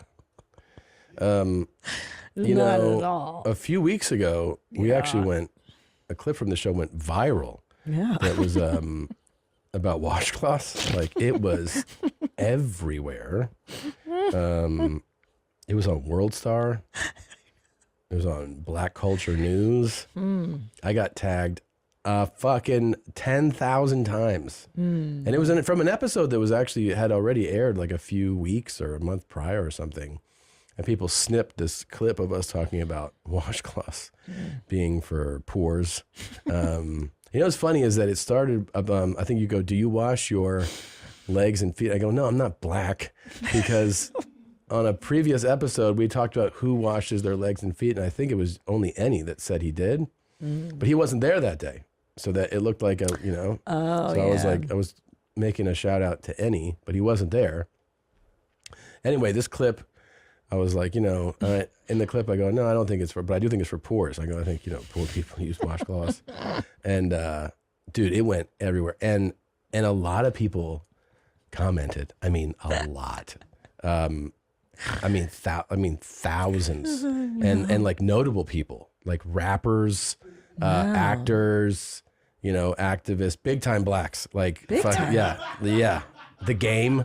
Wow, really? Yeah. I even know who that is. Yeah. I know who that is. Yeah. He was like, these motherfuckers smell like hot dog water. That's amazing. And so many people. So all these people use washcloths. Can I tell apparently. you the only like super disappointing thing? Yeah. A couple of comedians were like, what's this all about? And I'm like, you don't rat out. No, like I don't even want to explain it. Like you don't see what's going on. Like you don't follow this. Yeah, super lame. I mean, the next sentence I was like, I've ended friendships over washcloths. Like that's the next thing I say. And I have comedians going like, can't believe this is how this dude thinks. I'm like, what? So stupid. Like, dude? It is a silly topic. I mean, is it? It's guys, we're discussing who uses wash. It's not. So there's the joke part politics, of it. Now here's the serious part of it. Stupid idiots. Washcloths are for poor people. Yeah. So we know that. That's just facts, bro. We got an email. It's because listen, does the what's his name, King Charles? Does he use a washcloth? No. Of course not.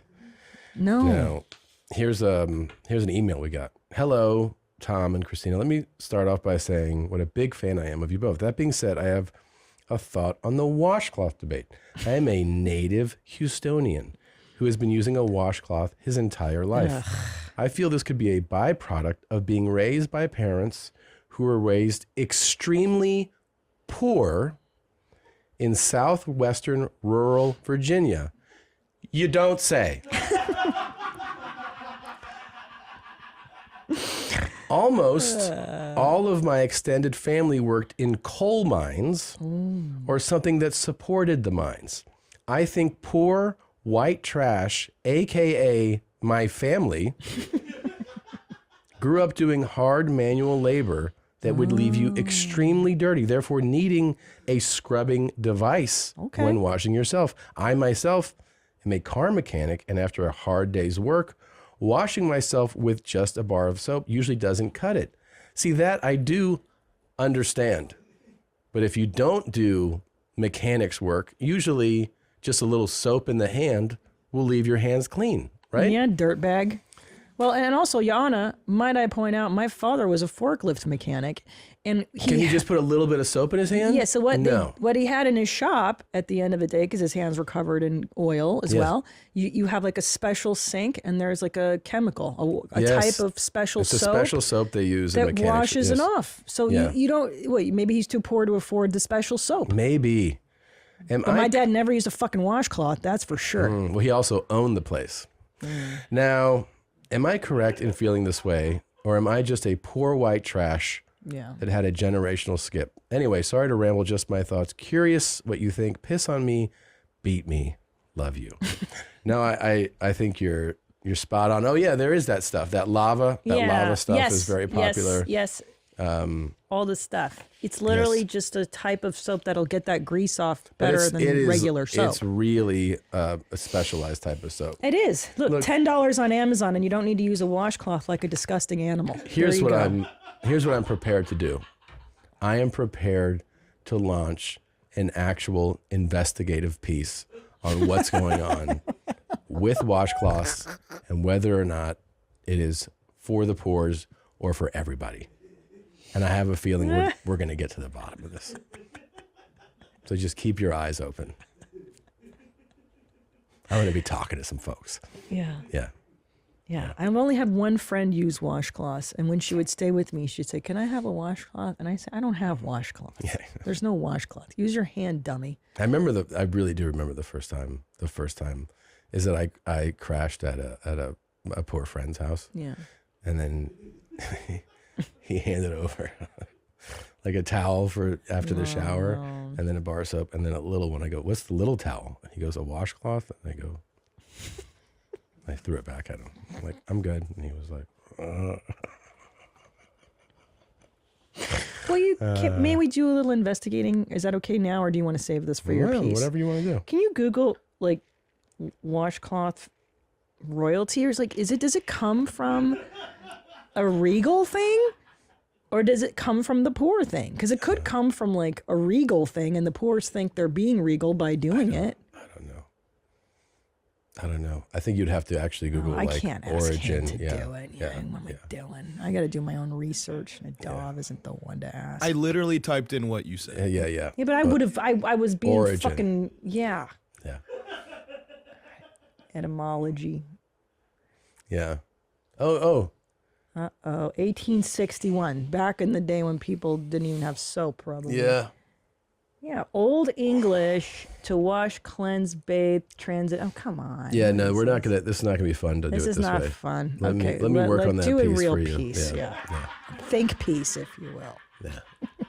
I think that thing might go viral too. Okay. So good, Tom. Yeah. People are very upset. Very upset. Very upset. Yeah. Very upset. Good. Get upset about that. Yeah. Makes sense. You were adamant that I needed to watch this, so let me check this out. You can tell. Which one? Make sure you tell the So audience much. what's happening. What I like to do is start by just putting some hot water, squirting it onto my scalp. May I set it up? This is our discussion that we had last time about how do astronauts ejaculate in space? How are Right. you masturbating? Your balls are all backed up. It's not like you don't go up there for 48 hours. You stay up there for like months. Yeah.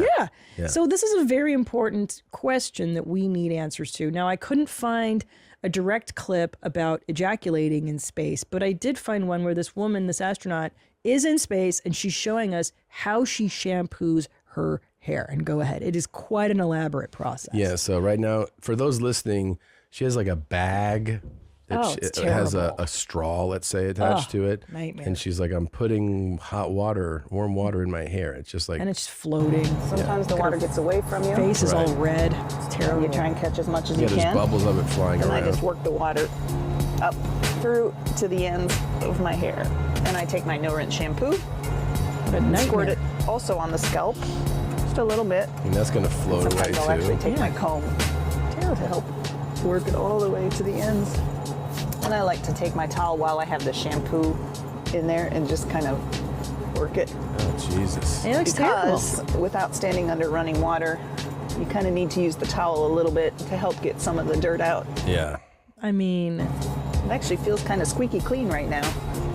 Compared to before. There, I think that's pretty good. And now as my hair dries, as the water evaporates from my hair, it will become humidity in the air, and then our air conditioning system will collect that into condensate, and it won't be long, and our water processing system will turn that into drinking water. That's wild. Do you think she would fall in love with me if we were on the space shuttle together?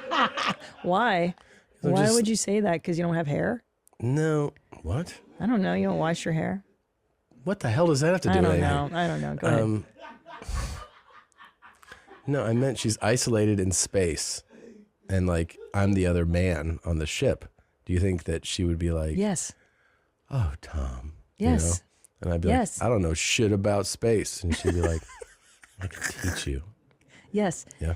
And may I say that, so I heard a story that ER doctors, Yeah. because they're in such a heightened Yeah. place, or an ER staff tend to fuck a lot. Yeah, that makes sense. So trauma. It's like they're around trauma. Sure. So I think when you're in an environment that's the opposite of trauma, that's the most boring occupation on the planet. You're actually not on the planet. You know what I mean? You're fucking bored. Bored, but also You're gonna be horny. she's I think she's bored, but she's also going to see a guy, me or another guy who's like, God, my fucking balls are all achy, you know, God, like you keep leaning back, you're like, oh, God, I'm so backed up, and then she's like, look, I mean, just like for scientific purposes, We should do this. She's like, would it help you to concentrate more? And I'd be like, yeah, I think so. I gotta do this equation. Yeah.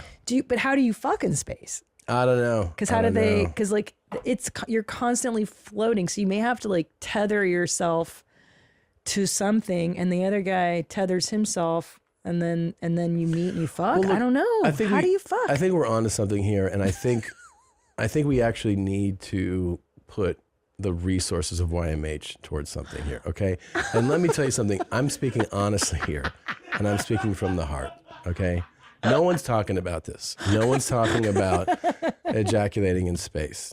And so what we need you to do, we need you to tag NASA, and we need you to tag Elon Musk, SpaceX, and we need you to say, we want Tom to come in space. How can we make this happen? I'm volunteering to go up there. Well, listen, you've come everywhere, All but over you the haven't world. come in space. Yeah. And I think coming in space will be a nice end to your world tour. Yeah. And then you get to do it up in the sky. And also, I'm willing, like, I'm not a adult performer. I'm willing to be on camera so that we can study, like, the effects, you know? And, like, we'll capture it and we'll see it. And we'll see if it goes through the filtration system and turns into drinking water. I don't know what's going to happen with it, you know? I know it's going to be a lot. So much. Yeah. And because you saw her when she was doing the wet. Like she put the jizz in her hair. She put the jizz in her hair, and the water droplets, she had to like catch the water droplets. Can you imagine this? How are you going to catch the cum? Oh. Unless you put like an attachment on your I think peener. Elon's the guy that'd be like, you know what, this is kind of worth exploring.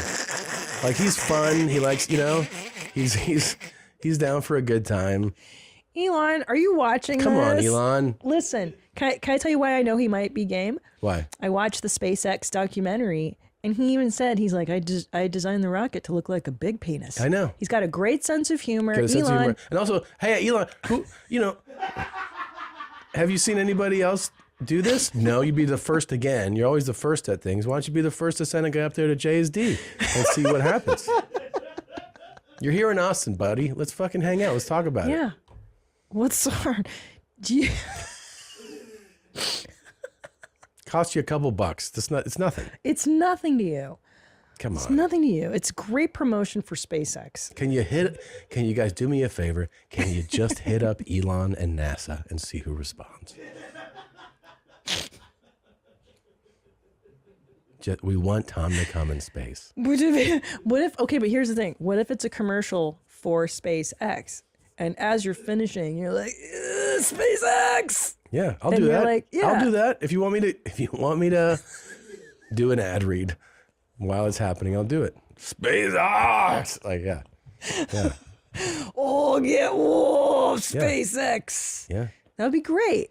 Yeah. People would love One it. small stroke for mankind, one big stroke for SpaceX.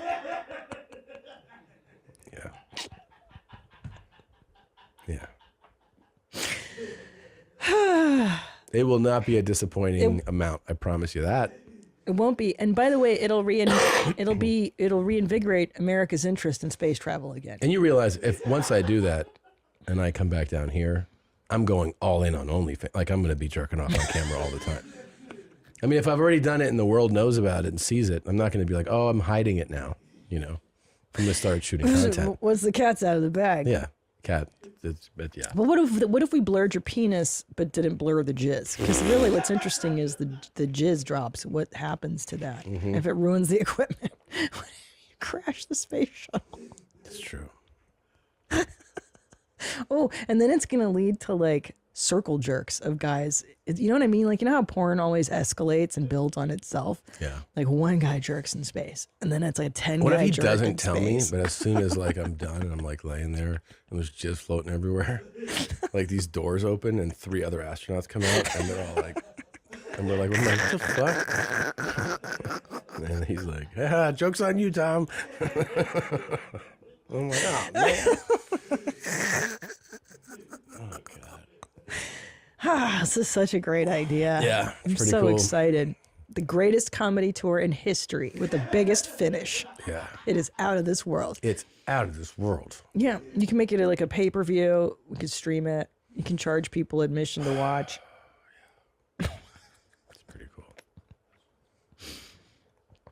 What would you have to bring with you to finish? Just Some a lot visuals. of pressure. Yeah, Yeah, I think I need some visual aids. You'd have to watch pornography on your phone. Probably.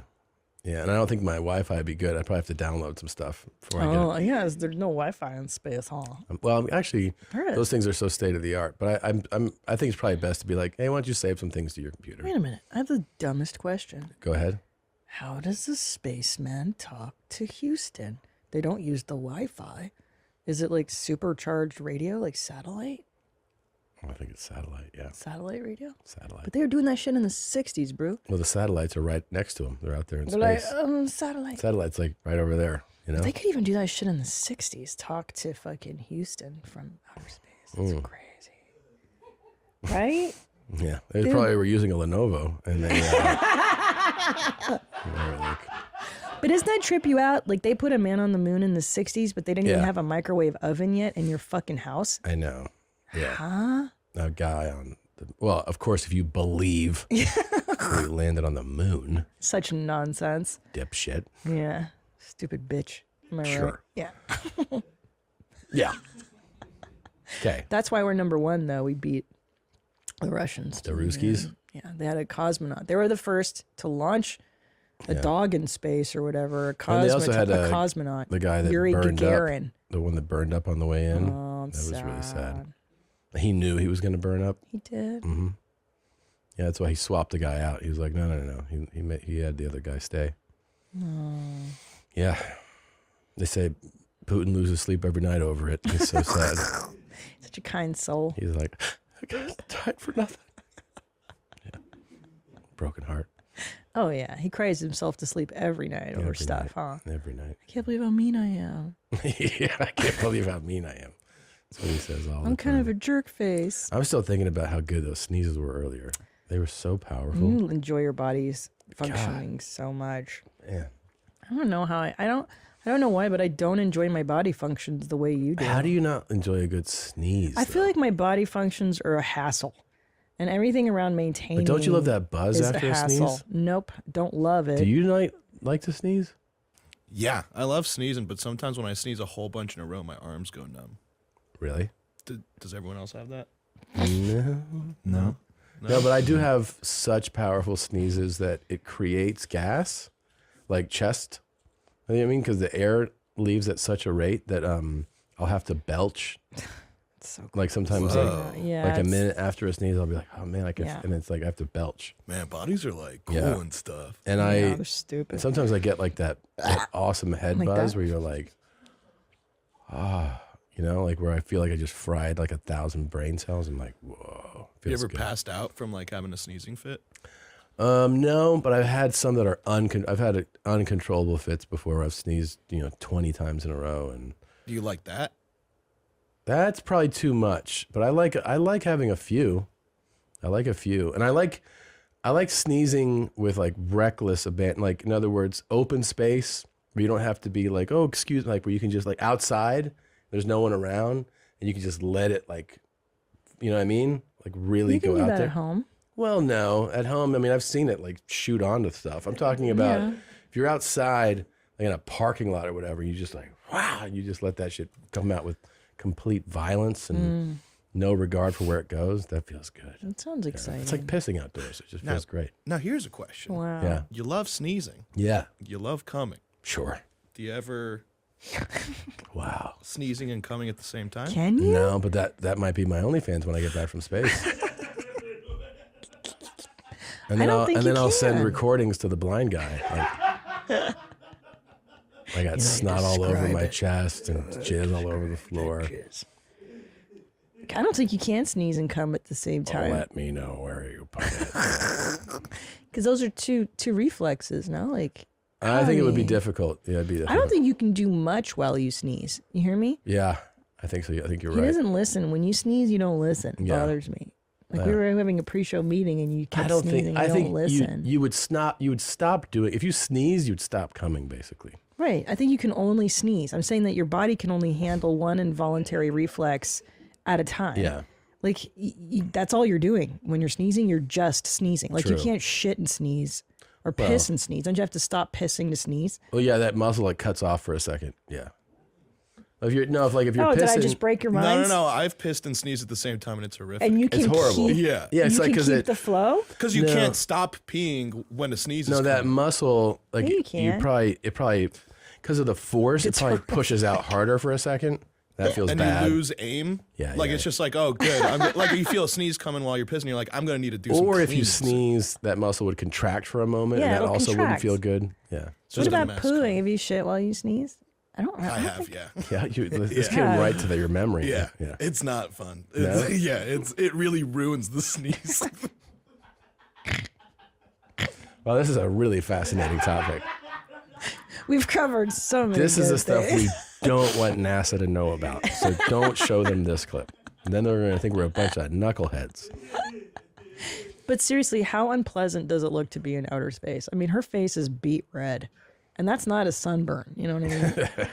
It's like you're hanging upside down all the time. How does your body even handle that horrible feeling? Well, it actually takes a toll on your body in the opposite way. Like the lack of gravity starts to make things softer from the bottoms of your feet to the tissue in between your spinal. Everything just starts to soften because there's nothing kind of holding you down. You know what I mean? So everything starts to go on you. Your muscle begins, atrophies. Well, hold on. Can you get a boner in space then? Yeah, I think you can get a boner in space. Oh, thank God. Yeah, blood can still go to your dong. Yeah. But is it harder? Because no gravity. This is what we're trying to pitch. We're trying to do the research for you guys. All the answers nobody knows. What if there's just a secret NASA file and they're like, you don't think we fucking did this? Like, they're like, of course we've done this. This is the first thing we did. Yeah. 1968. We just don't put this out. Why do you think we sent them to the moon? Yeah. We put them up there to fuck. Buzz Aldrin. What's up, guys? The store is full of some hot, new, fresh products. Go to store.ymhstudios.com to see what we've got. Welcome to your mom's house.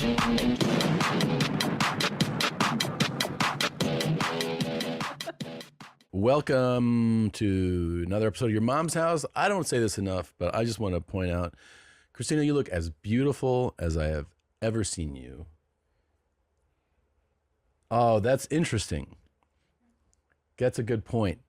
Let's welcome our guest today. He has a new special out. It's called Terrified. You can see it on YouTube. And of course, the brand new tour, the Everything's Fine tour, is on sale now. You can get tickets at salvolcanocomedy.com. It's Sal Volcano, everybody. Everybody, yay! Hi, Christina. Good to see you. We're getting the cold shoulder today. Yeah, but What did you do? What did you do? She's, she's sassy. Yeah. You know what I mean? Were you ever sent to when was the last time you had an argument that so bad that you didn't sleep in the same bed? Is that something that ever happens Friday. to you? Yeah. I mean, come on now. No, seriously, Friday. Are you serious? I swear to God. No. Yeah. What happened? You left on your own accord, or were you told to leave? No. Did this happen? This arm movement? No. She just walked out. Oh, you were left. I was left. Yeah. And then what happens? You just go to another wing of the home? She. She goes to one of the guest homes. She went to the guest house. Okay. Yeah. No, seriously, she did. No, really? No. Wait. Yeah. What could have happened so bad that it would have actually caused that kind of a rift? Fucking broads, you know what I mean? Yeah, broads, yeah. Yeah, you know how it is. Yeah. It's fine now. So, it's fine. Okay, so how did you mend? How many nights were you sleepless in Seattle? One. It was one night. One night, yeah. And who initiated? Listen, thanks for joining me today. Yeah. Who initiated the mend? I don't know. I was like, you're a fucking asshole the next day. Yeah. And then she was like, I just need you to hear me when I say this. And I go, yeah, I fucking hear you. Yeah. And then, then it just kind of was like, okay, everything. How long have you guys been together? It's 37. 37. Isn't it wild that you still have the exact, the same, I just need you to listen to me? Yeah, it's true. 37 years. Because haven't you been with your lady a long time? Yeah, I've been with her, geez, I don't even know what. On and off in the beginning, but a good 12, 13 years. On and off. That's what I'm on and off, about. player. Yeah. On and off till a couple weeks ago, you know what I'm saying? Yeah. When was the last time you had a... get out, go sleep in the... Oh, yeah. You mean just go sleep right outside outside my bedroom in the small living room? I'm not happy with you. Sleep over there. Yes. I feel I don't know if I'll just end up falling asleep on the couch, and it's an accident. Yeah. Yeah. No, I don't know. I don't really know. I mean, we've had some heaters. Some heaters. Yeah, we had some heaters. Yeah. You know what it is though? I've been we've been really working at that stuff. So I won't let it get that far. Yeah, I didn't know it was that far. Yeah. Well, that's because you're not listening. I wasn't listening. It is what it is. Maybe but it's good now. It's fine. Yeah. Everything's fine. No, everything's fine. Exactly. That's how I feel all the time. Yeah. No, I actually just recently announced that I'm married to her, which I never did before. How come? Privacy. Privacy. Just don't want other people to know that. Yeah, like I don't know. I've been in the public for so long. I play myself. There's this like it's good and bad. You know what I mean? What was the reaction to you announcing it? Picked up by news outlets across the country, which Was I thought it? it's Yeah. not news, but like yeah, No, it is news, I guess. I guess it is. I mean, I keep everything really close to the vest. You know, both my pencils and my secrets. Yeah. No, I just announced like I was like, you know what? Because I'm. How did you announce it? On a podcast, believe it or not. It You're just like, hey, came out. How long have you been married? We've been married about 5 years. And you just announced that you've been married for 5 years. Yeah. You don't think that's kind of strange? Not to me. I think it's because strange. of your privacy. Yes. But wait a minute. What is the thing about like people knowing that you're married that is like a violation of privacy? First of all, before I was ever even in the public, I was a very private person. Three things I cannot stand: flying, touching people, and not being private. Flying, touching people. We hug. Taking photos. Okay. No, not you. Okay. But strangers. Yeah, like the general thing that happens to me now is I have to fly, touch people. You hate flying? Hate it. Really? Yeah. You have a fear of flying, or just like I not happy mean, with a it? fear. I don't like flying. Yeah, I'm afraid. I just have like terrible I just don't even want to say out loud. My worst fears or anything. Really? Yeah. No, because I fly with somebody every week, Sean, who's a photographer, trainer, and every week we get on a plane. He sits next to me, and he pulls out a Nintendo Switch and puts on headphones, and does this from like takeoff basically to touchdown. Really? And I'm like, what are you doing? He's like, this way I'm not focusing on the fact that we're flying. Like, Yeah. that's how much. And then Bert has been pretty vocal about the fact that he has a fear of flying. Yeah. Some people just go, I don't know. Maybe it all falls under fear, but is it fear based? Like, oh my God, I'm in a. I never flew a lot as a person, as a human being. I flew a lot. But what as an animal? As an animal, I've flown more than your average animal. Okay. But no, I didn't take my first flight till I was 18. I didn't take flight till 18. Really? Yes. 18. But no, I just touching people, pictures, and flying. That's the three things we have to do most now. But anyway. Yes. No, I mean once I give my privacy away, I can't get it back. you Right. know? So does it? I've had some weird experiences. I'm sure you have. Like, and I have some serious ones too, like getting like authorities involved type of stuff. Yeah. Yeah. Yeah.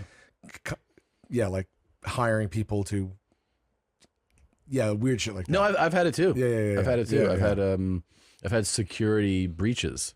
Yeah. Yeah. Yeah, we've had some breaches. You've had breaches at the HOME? Well, no one will know what that means. Right, that's why I did it. Yeah. I've had it in multiple places. I've heard about your listeners, so I'm just trying to keep it between us. Yeah. No, I've had it in a few places. I'm still on the wall up there. Yeah, fucking people love you. Yeah, fucking looks like me. I can't believe that. God rest his soul. Everyone's like, why is Sal on the wall? I'm like, he's awesome. But no, so I just, But how did it feel? Because was it like when you actually said it? I'm the like, one who didn't want, she didn't care at all. Yeah. And I also revealed that I have a daughter. This was on the same podcast? Yeah, and she's 18, so that's great. No, that's fine. How old's your daughter? She's just under 2. Oh, okay. Yeah. And it was a big deal for me, Like, that's what I'm saying. It's like I don't want people are very nice, but I don't want people to approach me all the time and be like, how's your wife? How's your daughter? I just don't want to, I want to separate what I do in my life. That's all. That's fair. Yeah. But I mean, like now that my new special's out and I'm working on the second hour, I kind of want to like talk about them on stage and stuff. So if I'm going to start doing it in clubs every night and it trickles out, That I was makes like, sense. let me be in control of the narrative, like of what I want to say.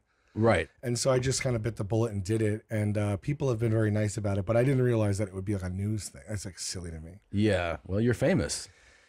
I suppose. Yeah, no, you are. Yeah. I mean, you guys are huge, man. You're going to go into season 45 of Season 45. Yeah, it's pretty crazy, it's just man. us and SNL. And what TV show? I mean, what, Simpsons? I mean, you guys, it seems like you could just keep running that show forever. Yeah. Yeah. I mean, look, we're still having a good time doing it. Yeah. We just signed for 11 and 12. It didn't get announced yet, but season 11 starts July 11th. I'm shooting it now. Yeah. And yeah. Congrats. Thanks so much. Thank you. Now, it's 3 of you now, right? It's 3 of us, yeah. What is is it Joe that's not? Joe. What does he do? He actually just wrote a children's book and is touring himself. So. Oh, he is touring. Yeah, he stopped down initially to to just spend time with his family and to kind of like repair his relationship with his wife, which he is doing great, and they're the best they've ever been. Great. It took his time down and then kind of started up on something else, and and now he's just like happy and doing his thing. So well, that's great. God bless him. Yeah. That's good. That's good. Let's talk about your other fears though. Yeah. So please, the privacy thing, I understand. Yeah. How do you deal with? Do you do anything during flights to deal with flying? Like I mentioned, Sean plays games, Bert drinks till he blacks out. Like, what do you do to? I just clench my ass and Really? I just try not to cry. Do you have a preference in aircraft? Because I know you charter because you're rich. So do you prefer the bigger ones? No joke. When that whole Max 7, whatever Boeing Max thing happened, I looked up every single flight I had booked for like a year and canceled all the ones that were on the Max. Really? Yeah. I'm not kidding around. I'm not playing with game. I'm playing with fire. No, They're telling me that these people are just forgetting to tie to bolt screws. Yeah. What do you want? What do you want me to do as a consumer? Yeah, it's crazy. You know what I mean? And then you listen to the internal memos that they're like, the engineers are like, we think this needs more time, and the executives are like, just fucking put it out. Everything's always waved off. I know. Show me the news example where they're like, you know what, we checked it and things were airtight. It's always just like, well, everybody's overlooking One everything. of the things about that was that the engineers said, well, in order for the pilots to really grasp these upgrades, they're going to have to go get kind of like recertified. Sure they are. Yeah. And then the execs were like, they're fine. Right. So they're like, no, they need more time in the simulator and classroom, and they were like, no. So it's clear cut. These pilots are running MS-DOS still. And then the pilots just didn't get that memo. And yeah. The pilots now are like, is it touchscreen? Yeah. You know what I mean? I don't know how to do that. Yeah. You got guys flying that still tip their cap and sure. Stuff. You can't. They got unfiltered Pall Malls in their pocket. I know. You gotta let them know what Windows 98 is. You gotta let them know. I wish we could go back to that fucking days. Yeah. When the pilots were like that and the flight attendants were hot. The pilots ruled. Yeah, that was great. Now you got these fucking people are carrying their luggage in their hands. Thunder thighs. Fucking Sally walking down the aisle, mad about her day. What happened to the integrity and they used to be proud. I feel like when they would weigh flight attendants. When they would weigh them, that's when they were proud. When they were like, get on the scale. When they would weigh the luggage? No, they'd weigh the flight attendants. Yeah. And they were like, what are you, 125? Jesus Christ. Skip a meal. Fucking get to the back of the good line. old days. Those were the fucking good old days. I feel like the TSA attitude is creeping into flight attendants now. I think it's I don't know, I think maybe it's contagious, but I feel like a lot of times that we're doing them a favor. Yeah. No, I know. If I need to, I get in my seat and I try not to do anything and say anything and bother anybody. I'll hold in my piss until it's really an issue. Yeah. I've never taken a shit on a plane, never will. You've never taken a shit? Never have, never will. There's nothing you can say to make me do it. There's a fucking, I remember the first time I did it was obviously an emergency. I was like, there's just nothing I can do. You remember the first time? Yeah. You remember when JFK was shot? Yeah. It was like losing my virginity. And then that day you're like, this is the worst. And then something happens. You're like, oh yeah, this is kind of an option. I've already broken the. You freed yourself. Yeah, of the and chain. then now I'm like, oh, I got a shit, and I go up there and here's what. Even you now. Oh yeah. You as you. Yeah, and my favorite thing is that I learned obviously that you wipe with wet paper towels. That's the move because the toilet paper is shitty and it falls apart. It's terrible. It's one ply. But you get thicker. Paper towels and you soak them in hot water and it's just beautiful. You're opening up a line of questioning for me now. Okay. You're not supposed to flush anything. On the plane? Yeah. Why? You don't know this? You're not supposed to flush on the plane? No. What do you mean? You're supposed to flush. You're not supposed to put any paper products in there at all. What are you talking about? There's a sign right in there. It says it. Don't put paper products in the toilet? Where are you supposed to put your toilet paper? This is what I'm saying. This is not. No, this is incorrect. Whatever. I don't believe it is. Whatever you're thinking is wrong. I'm pretty sure that you're not. You're supposed to wipe your ass after you shit and stuff it into the like you're in fucking Mexico. What are you talking about? I think it's like a tour bus. I think they did that. I think Delta believes you're not going to shit. I really do. Am I crazy? Isn't there a sign that says "Do not flush"? Maybe it says "Don't flush paper towels." Then No. I think it says like don't flush any foreign objects, but not like toilet paper. Yeah, I think toilet paper's Yeah. allowed. Paper towels are usually. It's a because no-go. anything, you can actually put anything into an airplane toilet and it will go down. It'll suck your sack down. It'll suck anything down. Yeah. So they're telling you because you could put a hair dryer in there and it would fucking go down. They don't want you to disrupt the plumbing that's in right. in And there, I think the paper towels do that. No, you're good. I think that and I don't know how it manifests itself once you've got enough in there. Yeah. But I think maybe that you're not supposed to do that. And so I thought you were then wiping your ass and putting it in that little garbage. Oh my God. Which, by the way, that garbage, the springs on that thing are very taut. They are. And every time you want to throw something out, Yeah. you can't just, you have to essentially put your whole fist in there to get it in. Otherwise, it's going to slam back on you, and that stuff's going to be hanging halfway out. That's very true. Let's do this real quick. Opening clip, and then we get back to touching people. Please. Here we go. Uh-oh, I'm getting my job back at 7-Eleven. Uh-oh, I'm getting the girlfriend back. Uh-oh, I'm doing it safely. Uh-oh, it's all coming together. Uh-oh, I'm pretending I'm Trevor. This shit is big time. Who is Randy? Don't bring You know who anyone that is? up into this. That's Jesse Itzler. He owns the Hawks. Welcome to your mom's house with Tom Segura. And Christina Pajitsin. welcome to your mom's house.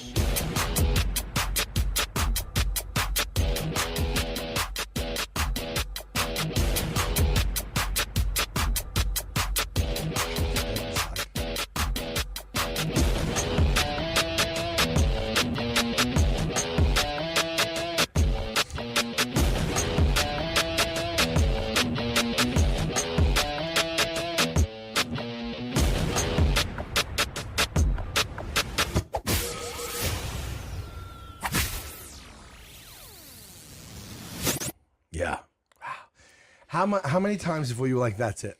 What's that? Did you create the like someone came to you with the opening and you were like, So I have pass. Yeah. That's it. More of this, more of that. So wait, the song or the clip right here? I mean, this clip right here? Yeah. So this is I just chose this to be the opening clip. I have a bank of clips that I can play. Okay. And it's, you try to find something short, not too long. Sure. Has a little spice to it, something unique. This guy's got a lot going on. So He seems like a really laid back fellow. the thing is, he feels like he's like, uh-oh, everything's happening as he's shaving his head. I thought it was pretty cool. He really owns the Hawks? Yeah, Jesse Itzler, right? Doesn't he own part of the Hawks? Yeah. Yeah, he's got, his eyes say a lot. Yeah. Well, he's a great businessman. He used to rap. And he's a ultra distance runner too. Seriously, look him up. He used to rap in what context? He was a legit rapper. For real? Yeah. You know, if you go to a Knicks game? Yeah, of course. You know that Knicks song that they've been kind of playing for like 25 years that everybody will sing along with? That's him. He wrote it. And Are you serious? I swear to God. Wow, pull it up. The Jesse Itzler Knicks song. You remember that actor? I think he passed, but he was awesome. He was like the one in like Meet the Parents. He was like, well, Florence Nightingale will play a little defense. Yeah. You know that guy? Yeah. He's in like James Reborn, maybe his name is. He looks a little bit like him. Really? Yeah. Yeah. This guy's really fascinating, actually. He started Marquise Jets, and then he's a great entrepreneur, a brilliant entrepreneur, and I guess he's just giving himself a haircut. Wow. I mean, there's other guys I could have played, like... this is him? 99 out of 100 chicks will tell you I have the largest penis they ever seen. The one who didn't see it, she's blind. Cool guys. Yeah. So he should really just say 99 out of 99. You're right. Why would he mess up his whole statistic? I don't line know. Like that? His stat line's gone now. I know. Yeah. Well, he's not a pro, 99 out of 100. Here's the Knicks song. Listen. You know it, I'm sure. That's right, the 8 seed in the thick of the race. And while you try and react to the shots we be blocking, check out the team that keeps the garden rocking. Spree, hitting threes, playing D. Houston launching jumps from the top of the key. And Ward, you and Child and Larry. Thomas, Big Chris, and Marcus can be.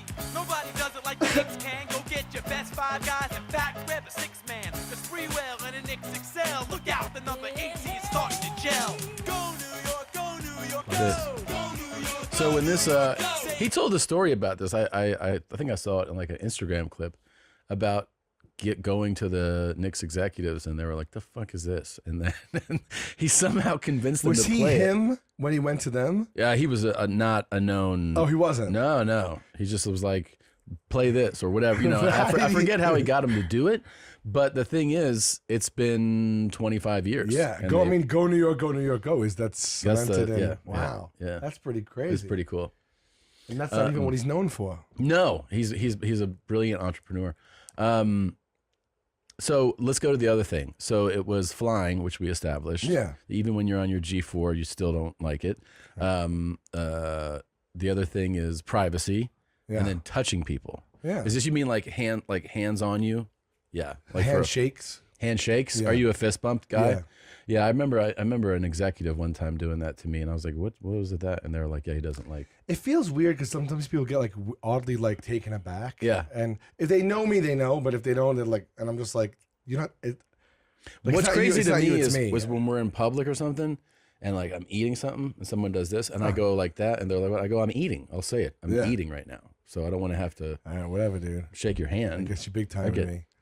Come on. The only thing is like it's not like I'm like you know, like put me in a plastic bubble. But if I shake every hand that extends all day long, I'm gonna be sick all the time. That's true. I have a weak constitution. I'm upfront with this. Yeah. You know what I mean? Yeah. So, and when I get a common cold, how long does it take you to get rid of a common cold? Weeks. Yeah, right? Yes. It lingers. It's like the cranberries. I don't know what this is, because like she's unreal. She gets sick and will say like, I'm gonna sleep this. I'm gonna fight this tonight. Can you believe like that? in her head, she goes, "I'm gonna fight this tonight," and I go, "What?" Yeah. And then she has the cold go sleep on the couch. She'll fucking power through the night, sweat, and then she gets up and she's like, "Yeah, I feel better." And I'm like, "What?" And then I'm sick for like 2 to 3 weeks. 2 to 3 weeks on the minimum, right? Yeah. I mean, yeah. Is it something I did? I don't know what it is. Have you ever actually had sex with an actual doll? No. Okay. No. Have you? No. Have you done the fleshlight? No. No. And guess what? We just got. I don't know. Did you get the VR thing? VR headset? Yeah. Yeah, I have a VR headset. But the one that's like made for. I was at. No. I've There's one now seen that's porn on made- it, and yeah. it's the best. But they're sending us a AI blowjob machine that like it learns your preferences, and it's super fucking. It learns your preferences. It's this. That's what it says. I mean, look. How does it learn your preferences? I don't understand. I don't know yet. I haven't received it, but this is coming to us. It's It listens, huh? Take notes. Yeah. I mean, look at this. But like, if you scroll down, it's like. But at what point it feels a little too sterile for me? You know what I mean? Like it does feel like it looks like a recycling bin or something that you put. I mean, look at it. We've changed the game. This is. Oh yeah, and it comes with. Yeah, you can do it with porn sync, so you can watch it as it blows you. That's nice. That's really nice because they're thinking of everything. This is millions of dollars, tons of people, and time and effort. It's unreal. I mean, this is engineering at its finest. It really is. This is really it really is. Some really brilliant minds are doing this. Yeah, I know. Yeah. The thing is, this is probably going to be the first one I try. I've never tried the other You were ones. waiting. I was until they waiting for it perfected to get Yeah, higher level. Yeah. What if it's the best one you've ever had? Which auto blow is right for you? Right. See, there's different ones.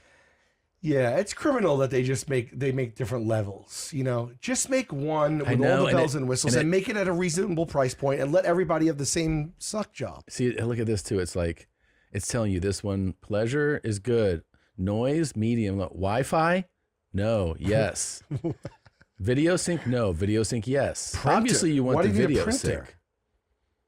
A printer? Oh, that's comparing it to the There's no printer. auto. So you want the auto blow AI Ultra is what it looks like. Yeah, Vacuum Glide. It doesn't sound appealing to me. Well, it doesn't have the video sync. Who fucking wants to do it without the video? Yeah. What am I standing here not pretending that it's real? Auto blow AI. What's the difference between AI? I love that they do like to compare. It's like when you're comparing cars. Yeah. They're like 4-wheel drive. No. Yeah. I love that you spend like $1,000 on this, and then like with technology, and like 6 months later, I'm like, you're still rocking the Auto Blow Ultra. I know. Like, okay, grammar school. I just imagine that calling customer service for this has got to be so humiliating. Yeah. You're like, yeah, I'm trying to blow a load, and this thing is like, it's sucking too fast. I mean, I want it to slow down at the end. I mean, these are calls made to be recorded immediately. 100%. We should do one right now. I know. We should. I mean, they have to field them. What is it? Does it say support? Is there a support number? I mean, if they don't have a support number, I'd be surprised. You have to have support. Right here, still undecided. Have questions? The perfect summer playlist may be elusive, but one thing is for sure. It gets better when it's enjoyed with a cold Coors Light, because music plus Coors Light equals chill amplified. I love putting together a summer playlist, and my thought is always to go old school, man. Soul, funk, keep it in the 70s, maybe even the 60s. Coors Light is the only choice when you're ready to choose chill. When the mountains turn blue, it's as cold as the Rockies. Coors Light is cold lagered, cold filtered, and cold packaged for a smoother finish. When you embrace a chill mindset, it's a good time to choose chill and crack open a Coors Light. Coors Light is mountain cold refreshment, crisp and refreshing as the Colorado Rockies. Amplify your chill this summer with Coors Light. Choose chill, choose Coors Light. Go to CoorsLight.com/summer music to see how Coors Light can amplify your summer. And be sure to keep an eye out on Coors Light's social handles all summer long for more exciting announcements. Coors Brewing Company, Golden, Colorado. Celebrate responsibly. Think of some comedy duos who got it done. Key and Peele, Cheech and Chong. What about the perfect duo when it comes to growing your business? That's you and Shopify. Shopify is the global commerce platform that helps you sell at every stage of your business. From the launch your online shop stage to the first real live store stage, all the way to the did we just hit 1 million orders stage. Shopify is there to help you grow. Whether you're selling washcloths or custom tracksuits, Shopify helps you sell everywhere. From their all-in-one e-commerce platform to their in-person POS system, wherever and whatever you're selling, Shopify's got you covered. I mean, the best thing about them is they do it all. All you got to do is sign up with these guys, and then you see all your inventory, you see what's come in, you see what's gone out. It's the easiest way to sell whatever you're selling. Shopify's extensive help resources are there to support your success every step of the way. Sign up for a $1 per month trial period at shopify.com/momshouse, all lowercase. Go to shopify.com/momshouse now to grow your business no matter what stage you're in. Shopify.com/momshouse. Save your wrist. It's like one, like one of those those commercials, like those as seen on TV, like rapid jerking. It's like ow. Yeah. I've been jerking too fast. Well, let me ask you this before I forget. The special, where did you shoot it? I shot at the Vic in Chicago. It's a great place. Yes, I loved it. We shot it back in December. It's tough choosing where you're going to shoot a special. It's like what made you choose it? I wanted a theater that would play like a club. I wanted them to feel right on top of you. I wanted that energy. You know what I mean? Yeah. I wanted it to feel like packed up tight. Didn't want to go too big with it, but wanted it to feel like a theater. So it was a few. I looked at the Wilbur. I looked at the Vic and a couple other ones, and I was just like, you know what, Chicago. Great crowds. And they did. Like that was the one thing I was worried about. It's like, I hope the tapings will be the crowds will be indicative of the best crowds that I've gotten, on the road and everything, because you never know. You never know, and it's the biggest fear you feel is you're like, I'm gonna pick this city, and then you've been playing great venues and great crowds, and then you don't know if it's gonna be like that. Yeah. And then you get there and you're like, guys, get on board here. But no, they were like the best crowds I've had. They were really That's great. awesome. Yeah. That's awesome. So it felt good. It's called Terrified. It's on YouTube on 800 Pound Gorilla. Yeah. And it came out a few days ago and doing well. So, congrats, man. Yeah, thank you, brother. That's Thank awesome. you. Yeah. I don't know if you noticed or I haven't mentioned it yet, but I've been growing. Isn't that crazy? You've been growing? Yeah, in height. Have you really? Yeah. Isn't that weird? How's that possible? I don't know. In the last year, I grew like an inch, and I think I might get maybe I'll grow another inch or two. I don't know. It's like supplements? I mean, I'm taking supplements. I'm taking peptides and stuff, but yeah. I love peptides. I take them all the time. Yeah. Do you stretch? Yeah, sometimes. You but go not on that like thing where you turn yourself upside no, I don't down? even do that. Yeah. Well, I mean, are we being serious? Or Yeah. I've grown like a little over an inch in the last year. Isn't that nuts? Have you talked to a doctor about this? No, I haven't brought it up because I like it.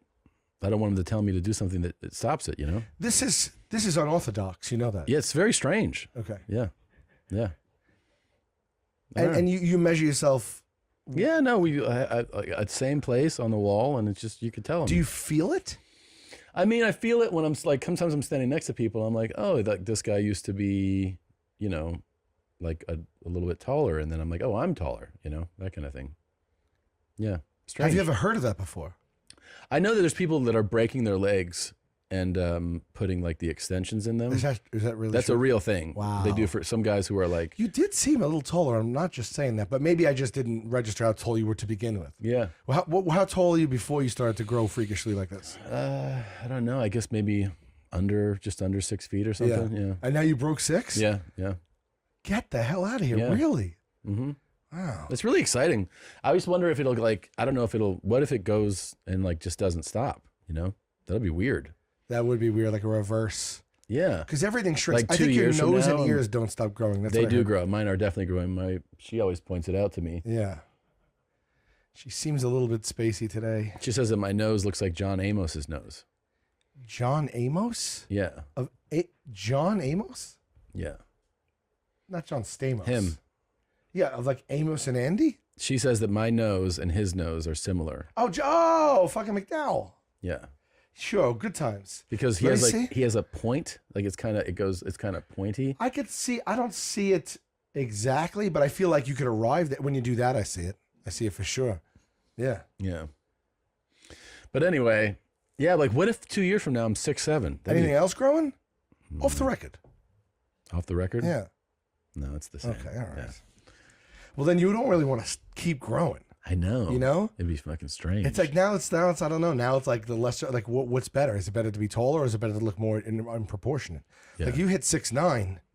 It's going to be. Are you living the life now or now you like, oh my But then God. again, if I get to 6'9", body fat is also going to be like probably non-existent. Yeah, be like pretty lean. Yeah. So then your piece looks bigger. Yeah. All right. So You know? all Who's got the all biggest? will be revealed. Who's got the biggest dick amongst the tenderloins? Yeah, I never been asked that, but I wish I never been asked that, but I have no clue either. You guys haven't looked at each other's dicks? No. You guys have been friends since like middle school. Yeah. Yeah, just escaped. Every time we were going to do it, something came up. You guys haven't measured each other's dicks? No. Why have you? Well, I mean, I've had my dick attached to a device with Bert. So like our dicks were like, you know, and they were shocking it.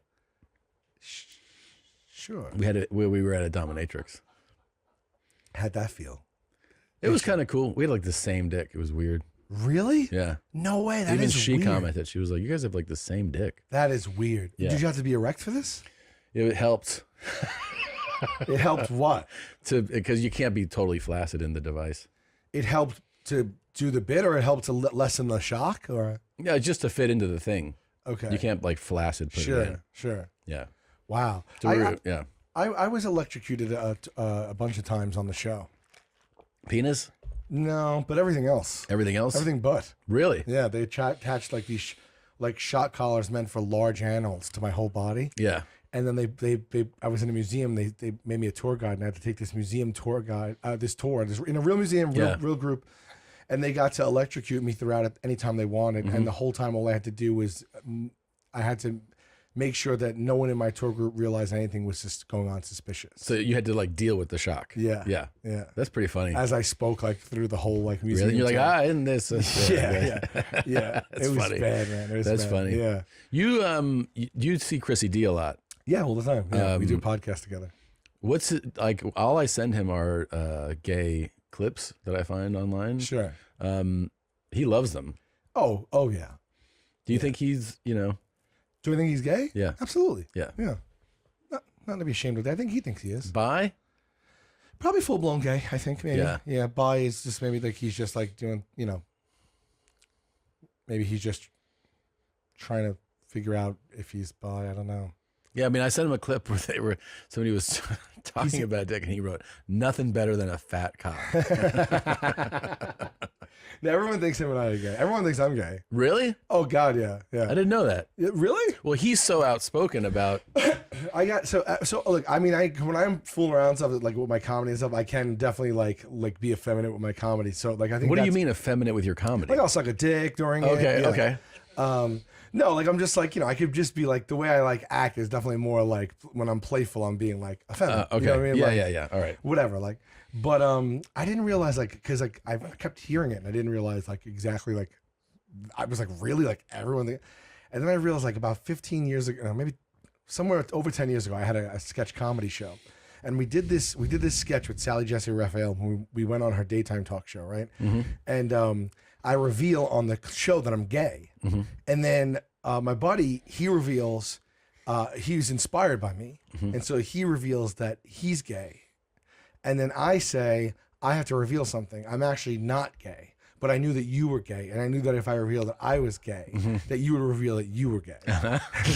and then someone clipped it. Yeah. And it just looks like me on Sally Jesse Raphael telling the world that I'm gay. And I didn't, and then I found it one day and it had like millions of views, and it's just me being like, Sally, I'm gay, and they just like clipped it right there. Did you see the clip of Lavelle Crawford on Shannon Sharp's podcast? No, on Shannon, no. He's sitting there, he's talking about the roast, and he was like, "Yeah, this dude, Tony Hinchcliffe, gay dude, funny dude." and he's like, he goes for it, he goes for jokes, and people, they make fun of him being gay. And he's totally serious. Oh, shit. It's amazing, dude. He's like, so funny. he's giving him props as being like a funny gay dude. The first time I ever met Charles Barkley, he said, I thought you was gay. That's what he said? Yeah, he literally just said, Sal. And I said, what's up, buddy? He goes, man. He goes, when I first saw you, I thought you was gay. Yeah. I didn't pick up on that at all. Yeah. Yeah. Chris, I did. Yeah. Chris is very gay. It's us together.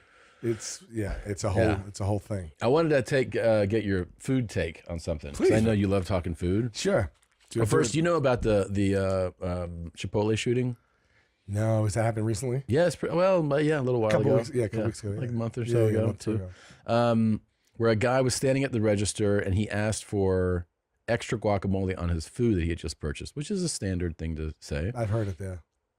He became upset because he wasn't given enough guacamole. I've heard that, though. He then called the female Chipotle employee a derogatory name. I've heard that. The B word. Okay. Which upset her understandably. Fellow employees took her to the back to try to calm her down, leaving the front counter unattended. And then Mr. Brown, the suspect who had previously paid for his food items, began to proceed to go around the counter, and began to bag his own items. And then he took a cup and filled it with guacamole. A 21-year-old male employee tried to stop him. A physical fight ensued, and then Brown, a licensed CPL holder with no prior criminal history, allegedly shot that employee in the leg. And the victim is expected to make a full recovery. But this is what can happen when you don't get your guac, Wow. Yeah. Yeah, I mean, should that guy have been carrying something to begin with? It seems to me if you shoot a It's on child video, in the too. leg over guac, Yeah. you probably should have taken a test and failed it to get the gun. But he was licensed and good to go. Yeah. It just goes to show you never really know what the breaking point is going to be. I know. And Yeah. probably if you had laid out scenarios to this guy the previous day, here's what's going to lead to you shooting someone. Right. A, someone's trying to steal your car. B, a confrontation at a club where someone touches your lady. Or C, you didn't get the guacamole. He'd probably be like, yeah, A or B. A or B. And A or B are things that he might have been, maybe, this can happen to me one day. Maybe this is why I need this thing. But C was brought about completely by himself. It was, yeah.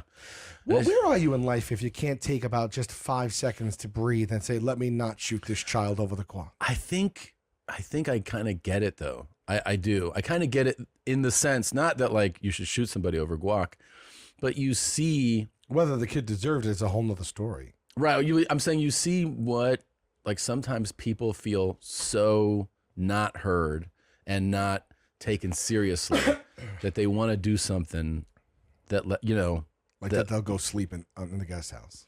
Yeah. Yeah. They'll leave the house. Yeah. Wow. Yeah. This is why now too you can't. I mean, even just working at Chipotle. But imagine the kid coming home and be like, "I got shot." You know, Mom, I got shot. Mm-hmm. And that's what happened. Is like there was a guac altercation. Yeah. You know, and she's like, "I told you shouldn't be like working around guac." Yeah. Yeah. It could be. Would you ever shoot somebody over food? I never say never about anything, Tom. Yeah. Do you carry? What's that? Do you carry a piece on you? No, I've been thinking about it.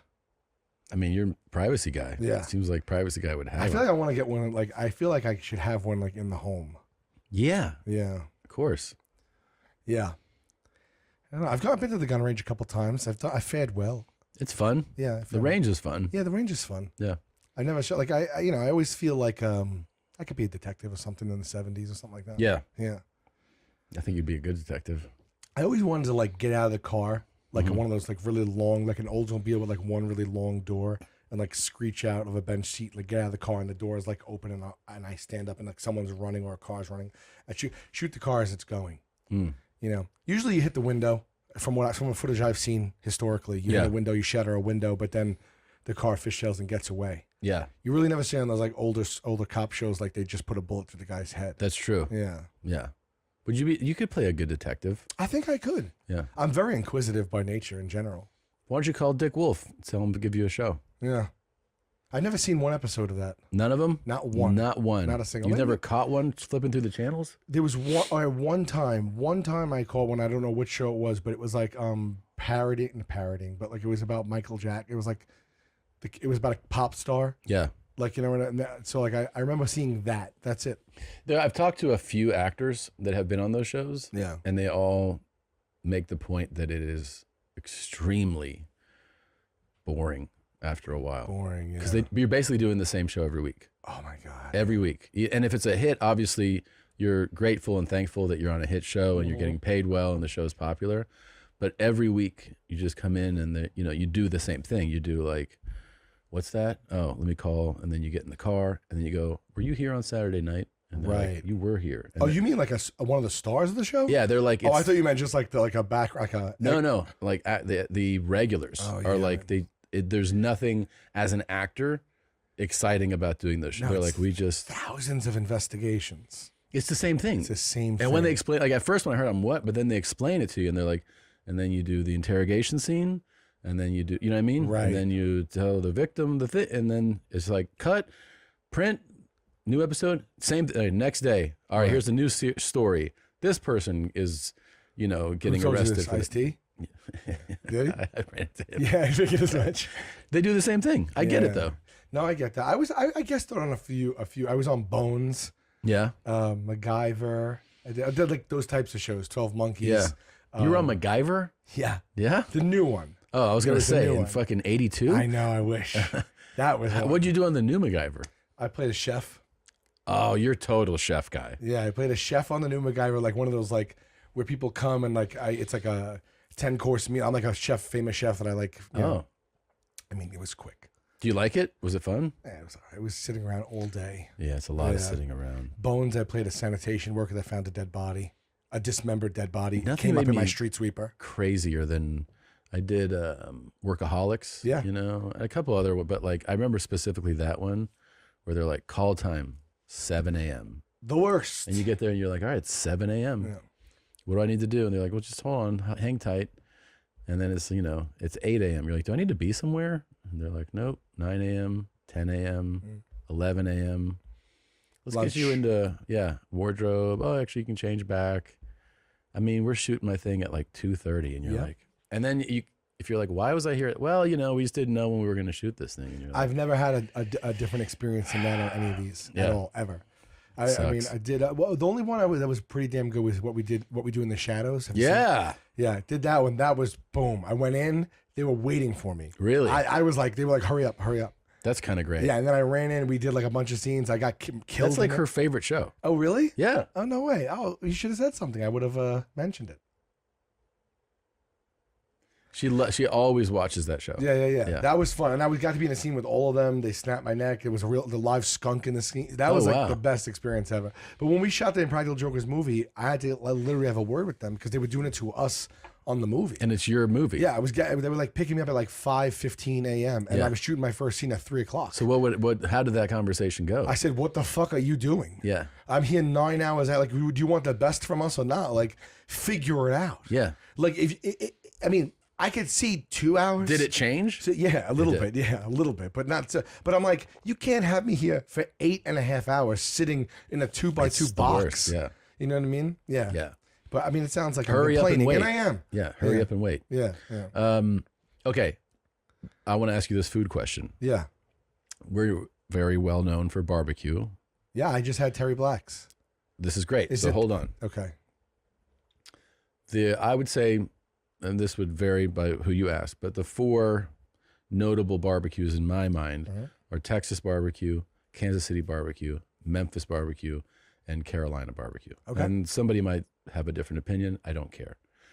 My question is, do you have a ranking for those 4, or do you have your own ranking of whatever 3 or 4 that you like the most? For BBQ? Yeah. You're going to think I'm nuts, but I have to be in the mood for barbecue. Mm-hmm. That's fair. I have to be in the mood. So, I mean, I've had, did you say St. Louis? You said Missouri? I didn't say St. Louis. Okay. I said Texas, KC, Memphis, Carolina. I haven't had Carolina. Carolina, in my experience, was always kind of a more vinegar-based barbecue. KC's the rubs, right? Memphis was more, I mean, again, I'm going off of what I've had. Yeah. More dry rub. Yeah. KC was more barbecue sauce-based, and ribs were really what stood out. Ribs, yeah. And I think Texas is really about brisket. That's really what they... Man, I had that brisket. I had it for the first time the other day because someone's like, you have to go. Because I've had, I guess, Franklin, is it? Yeah, yep. And someone's like, no, Terry Black's is the only. Like the other. Terry Black's is the shit. But dude, I'm not even kidding. The brisket melted. Yeah. Like, but they say that, but I didn't chew it. Like I put it in my mouth and I just pressed down hard to put the inside of my. There's another one in town that I don't hear about enough from people that I think is fantastic. It's called La Barbecue. Okay. It's really fucking amazing. How often are you eating that? Not that often. Yeah. It's probably like, I mean, I had Terry Black's last week, and the time before was probably a month or so prior. Oh, okay. Yeah, maybe once a month. Yeah, because I just don't know how people like eat that much barbecue. Yeah, no, you can. I mean, you can overdo it. 'Cause when I have it, I have it. Yeah. And then when I eat it like that, I'm just like, it's so well. That's the thing is like there's a balance for brisket because you can go higher fat or you can try to get leaner. And I mean, I think the way to go is to get a mix of both. Personally, I actually, and everyone has a bias. I love Texas. I love that brisket. Yeah, that's my favorite. That's something. I love the Carolina stuff that I've had. Okay. And then I actually would go Memphis next for me. Yeah. Memphis, the rubs. Mm-hmm.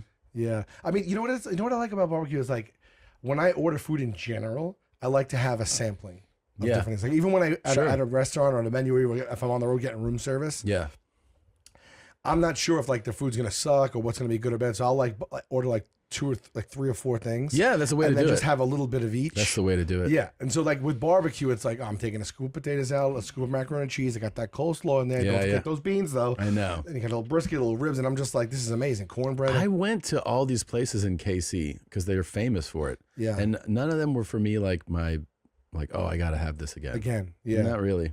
Which is probably blasphemous to them, but I'm just telling you. You do that on the road? You order a little bit more like in the room and stuff? They ask like how many people. When we go out to eat, I order crazy amounts of food. Yeah, you just keep it coming. Just like because again, it's like I don't know if this is good. Yeah. So bring this, and this. Order for the table and just try it all. Yeah. Yeah. In the I was just telling someone about this. In the hotel rooms, I'll order like a few things. They always say how many people are eating. I always say 2 because I'm just like, why am I gonna say 1? 4. Yeah. So then that person's coming up, and I know that like the odds are like that there's a chance they might know who I am. Even I said 2. So what I do to back it up because they're coming in the room is I turn on the shower, and I turn on the light and close the door, and then like when they come in, I just go, babe, it's here. Yeah, it's good. Yeah. Try to shut the door between the bedroom and like the living room area. Yeah. Just go. There's somebody in there right now. She's sleeping. They'll be right Keep now. it down. Yeah. Always do it. Always. 100% of the time. The shower is an extra. And then they walk out, and because sometimes if I'm not in a room that's like bigger than the, I got to go the extra length. Well, sometimes you tell them, they're like, and how many people? And you're like, one, and then it's just quiet. And Yeah, like, and you want to get all of this? Me and Chris laugh because he goes to, when he gets fast food and stuff, Mm-hmm. he orders like right at the counter, like a ton of fast food. And he'll do this thing where he goes like, he'll be saying it, I'll be like, what do they want? What do they want? What do they want? What did she say she wanted? Yeah, like under his breath, like as he's looking up at the thing. God, I might as well get an extra one. Kids, what the kids probably want. Yeah. That's funny, man. 100%. And he's just picking out. He is so good with like exercise and doing, and then it just goes full swing the other way. Yeah. Like he'll one day he'll post up like Brendan Fraser in The Whale and just eat like an amount the body can't break down. Really? Yeah. And then he's good. And then all of a sudden stuff like you will be violently sick. Really? Yeah. Like a full cake, like just stuff like that. Just This gorgeous. Is just gay trauma. Is what it sounds like. Yeah. It's just gay trauma. It's his body being like, you're gay, just say it. All right, what do I have for you? I wanted to show you. Oh, yeah. Speaking of food, here we go. Realistic, what I eat in a day as a 26-year-old. I woke up super late around lunchtime, so I decided to have Cane's right when I woke up. I will never get over that first crispy drink of a Dr. Pepper. Okay, so I ordered the 3-finger combo. I'm very picky with fries, but Cane's fries is so good. Oh my gosh, and their chicken is... There's no words. A lot of people don't eat the bread, but the bread is also my favorite part. Okay, after Cane's, I went home and I relaxed a little bit. Okay, do not judge me, but as a snack, I had this leftover chocolate cake that I've had in the fridge. I had a couple bites of that. And then I ate a mozzarella. Mozzarella sticks just have my heart. Later on, I went out and I had a carne asada taco, a shrimp taco, beans, and rice. Oh my gosh, everything was so good. That's it, y'all. Bye. I don't know that that's it, but it's still...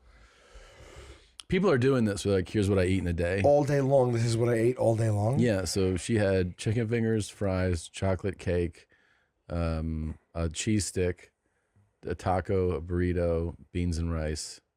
I mean, I guess it's not the craziest day, but it's still. Yeah, but it's like, and this gets views. Yeah. Yeah. And people who are really overweight are doing this a lot because they just want to show this is what I eat in a day. So sometimes they're showing they're owning it. Sometimes they're going like, hey, I don't eat that crazy. Yeah. I look overweight, but Right. I don't eat that crazy. So they do that. And then sometimes they're just like, yeah, I ate a lot of food. She said a little bit of this leftover chocolate cake. That was a big ass piece of cake. That bro. looked like it was the size of a football. It was like a quarter of the cake. Yeah. And she said I had a few bites of it, as if we're supposed to believe that she sampled it and was like, that's enough. It cut out mid-sentence there as well. Yeah. That's insane. Yeah, that's something that you like Red Lobster? I haven't been in I mean, I remember, of course, going, and everybody loves the cheesy biscuits, the sea biscuits. But I know they're closing tons of locations. I heard that. Yeah. Yeah. Because we used to go, like, whenever we wanted to celebrate something, we used to go to Red Lobster, and we kept that tradition going for a really long time. Uh-huh. And then when we got the show, like the guy at the network, the head of the network, one time, he's like, I'm going to take you guys out to celebrate season 2, whatever. Where do you guys want to go? And we're like, well, we go to Red Lobster to celebrate. And he looked at us like we were like insane. Yeah. And he's like, I'll take you to like Per Se. Yeah. Like, which is some like fancy, smancy seafood place. And we're like, oh, we like Red Lobster. He's like, I don't know. So then we went. He's like, you guys can go. We went to the Red Lobster. Did he go with you? No, so we went to get to the Red Lobster in Times Square, and they give you these, like, when you like have to waiting for the table, they give you like a beeper. Yeah. So this was like a red claw that like glowed red. It was the beeper. Yeah. We stole it. Yeah. And then we mailed it to him in like a silk box, and and he opened it, and it was like the beeper, and he's like, all right, I'll take you.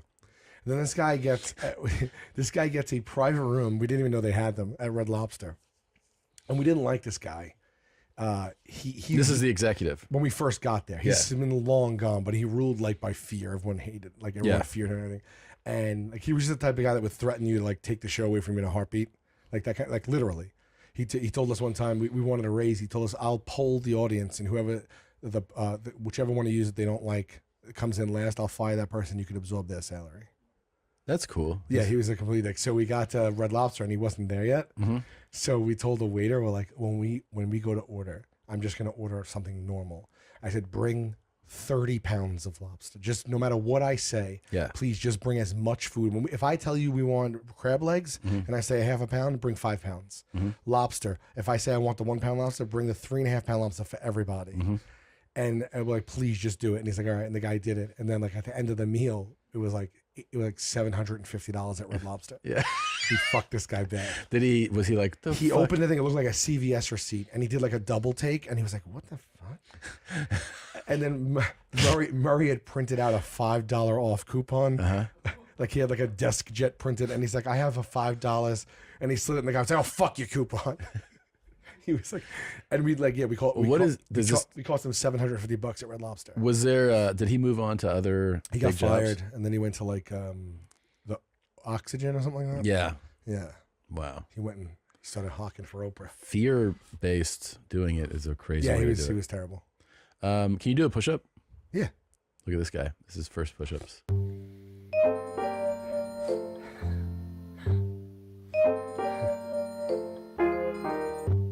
That's our former producer.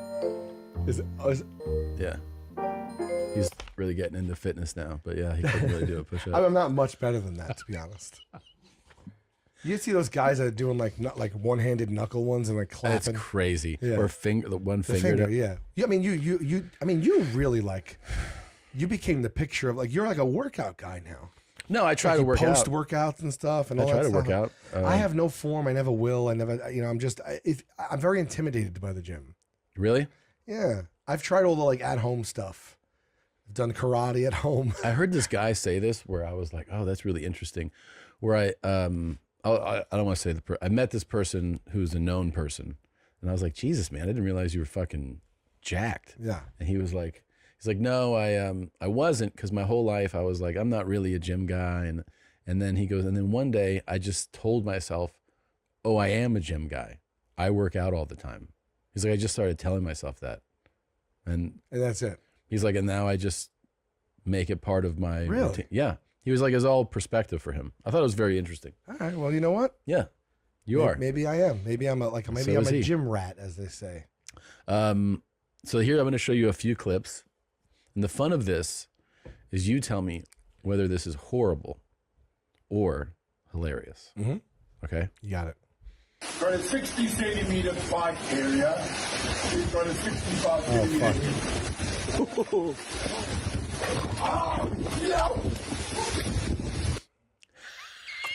That was hilarious. Okay. Yeah. I didn't know if that guy was gonna they were gonna keep eating him, but Yeah. no, just a chomp on the quad is fun. Something tells me that the clip keeps going. He's lucky that thing released. I don't know if it did. I mean, he's off frame right now. Okay. You're making the assumption that he got out of We've there. wrestled Crocs on the show. I mean, it's pretty. Yeah, that's a big one, bro. Oh, it did. Oh, it's that one. Okay.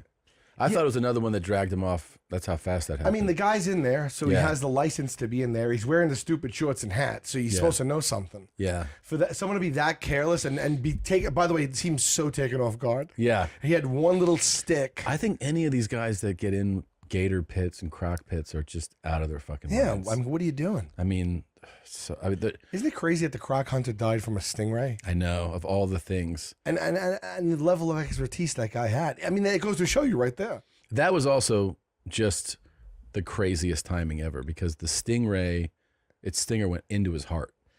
It's just of all the places, freakish it was a accident. freak accident. Yeah, that's wild. I mean, people do crazy shit with Садись. animals. Сядь. This guy, Вот. he's like, hey, Фаза номер 5. Держи. but Russians are just. Вот так. Можно сесть как на паспорт. Вот так вот посидеть, посмотреть. This is my guy. Ну, а можно там развалиться на медведя. Там. Шикарная поза. Ну вот, пока хватит. Give me my Урок номер fucking 1 hat back. закончишь. Отдай. Give me my hat. Все, иди гуляй. Okay, I thought this guy was going to get mauled. No, I know. Okay. I was waiting for him to get mauled, man. That was so anticlimactic. Because you said, is this horrible? I know. I switched out of it. I switched out of it. I'm like, Yeah, I was like, this guy's a goner. I know. Yeah, you've seen these guys on like the internet, the guy that lives with all of his lions? Yeah, lions. Like they're sitting on a sectional couch. All and the they're just- Arab rich guys. Yeah. Yeah, they're just like, this is my leopard. I follow everyone because Yeah. I'm waiting for the video. I know. I'm just waiting for a live, like a live stream. There's that one we've played before where the guy has, he's like at his, I don't know, his palace. Yeah. And he just releases a tiger into the pool, and his friends are swimming in the pool. It's a fucking full grown tiger. And they panic so fucking hard. That's not right. And they jump out and fall and shit. Yeah, that's not right. Yeah, because it's they don't know crazy. that the tiger doesn't know them like that. It's insane. These sheiks, man, they gotta calm down. They gotta chill out. They're getting too crazy with it. They're taking liberties at these barbecues that they have. All right, here's another one. Hold on. At first glance, taking this tomato down through these spinning fan blades may seem impossible, but I'm here to show you it's not. This must be done all in one motion. Okay, guys, watch me go to work. Oh, God!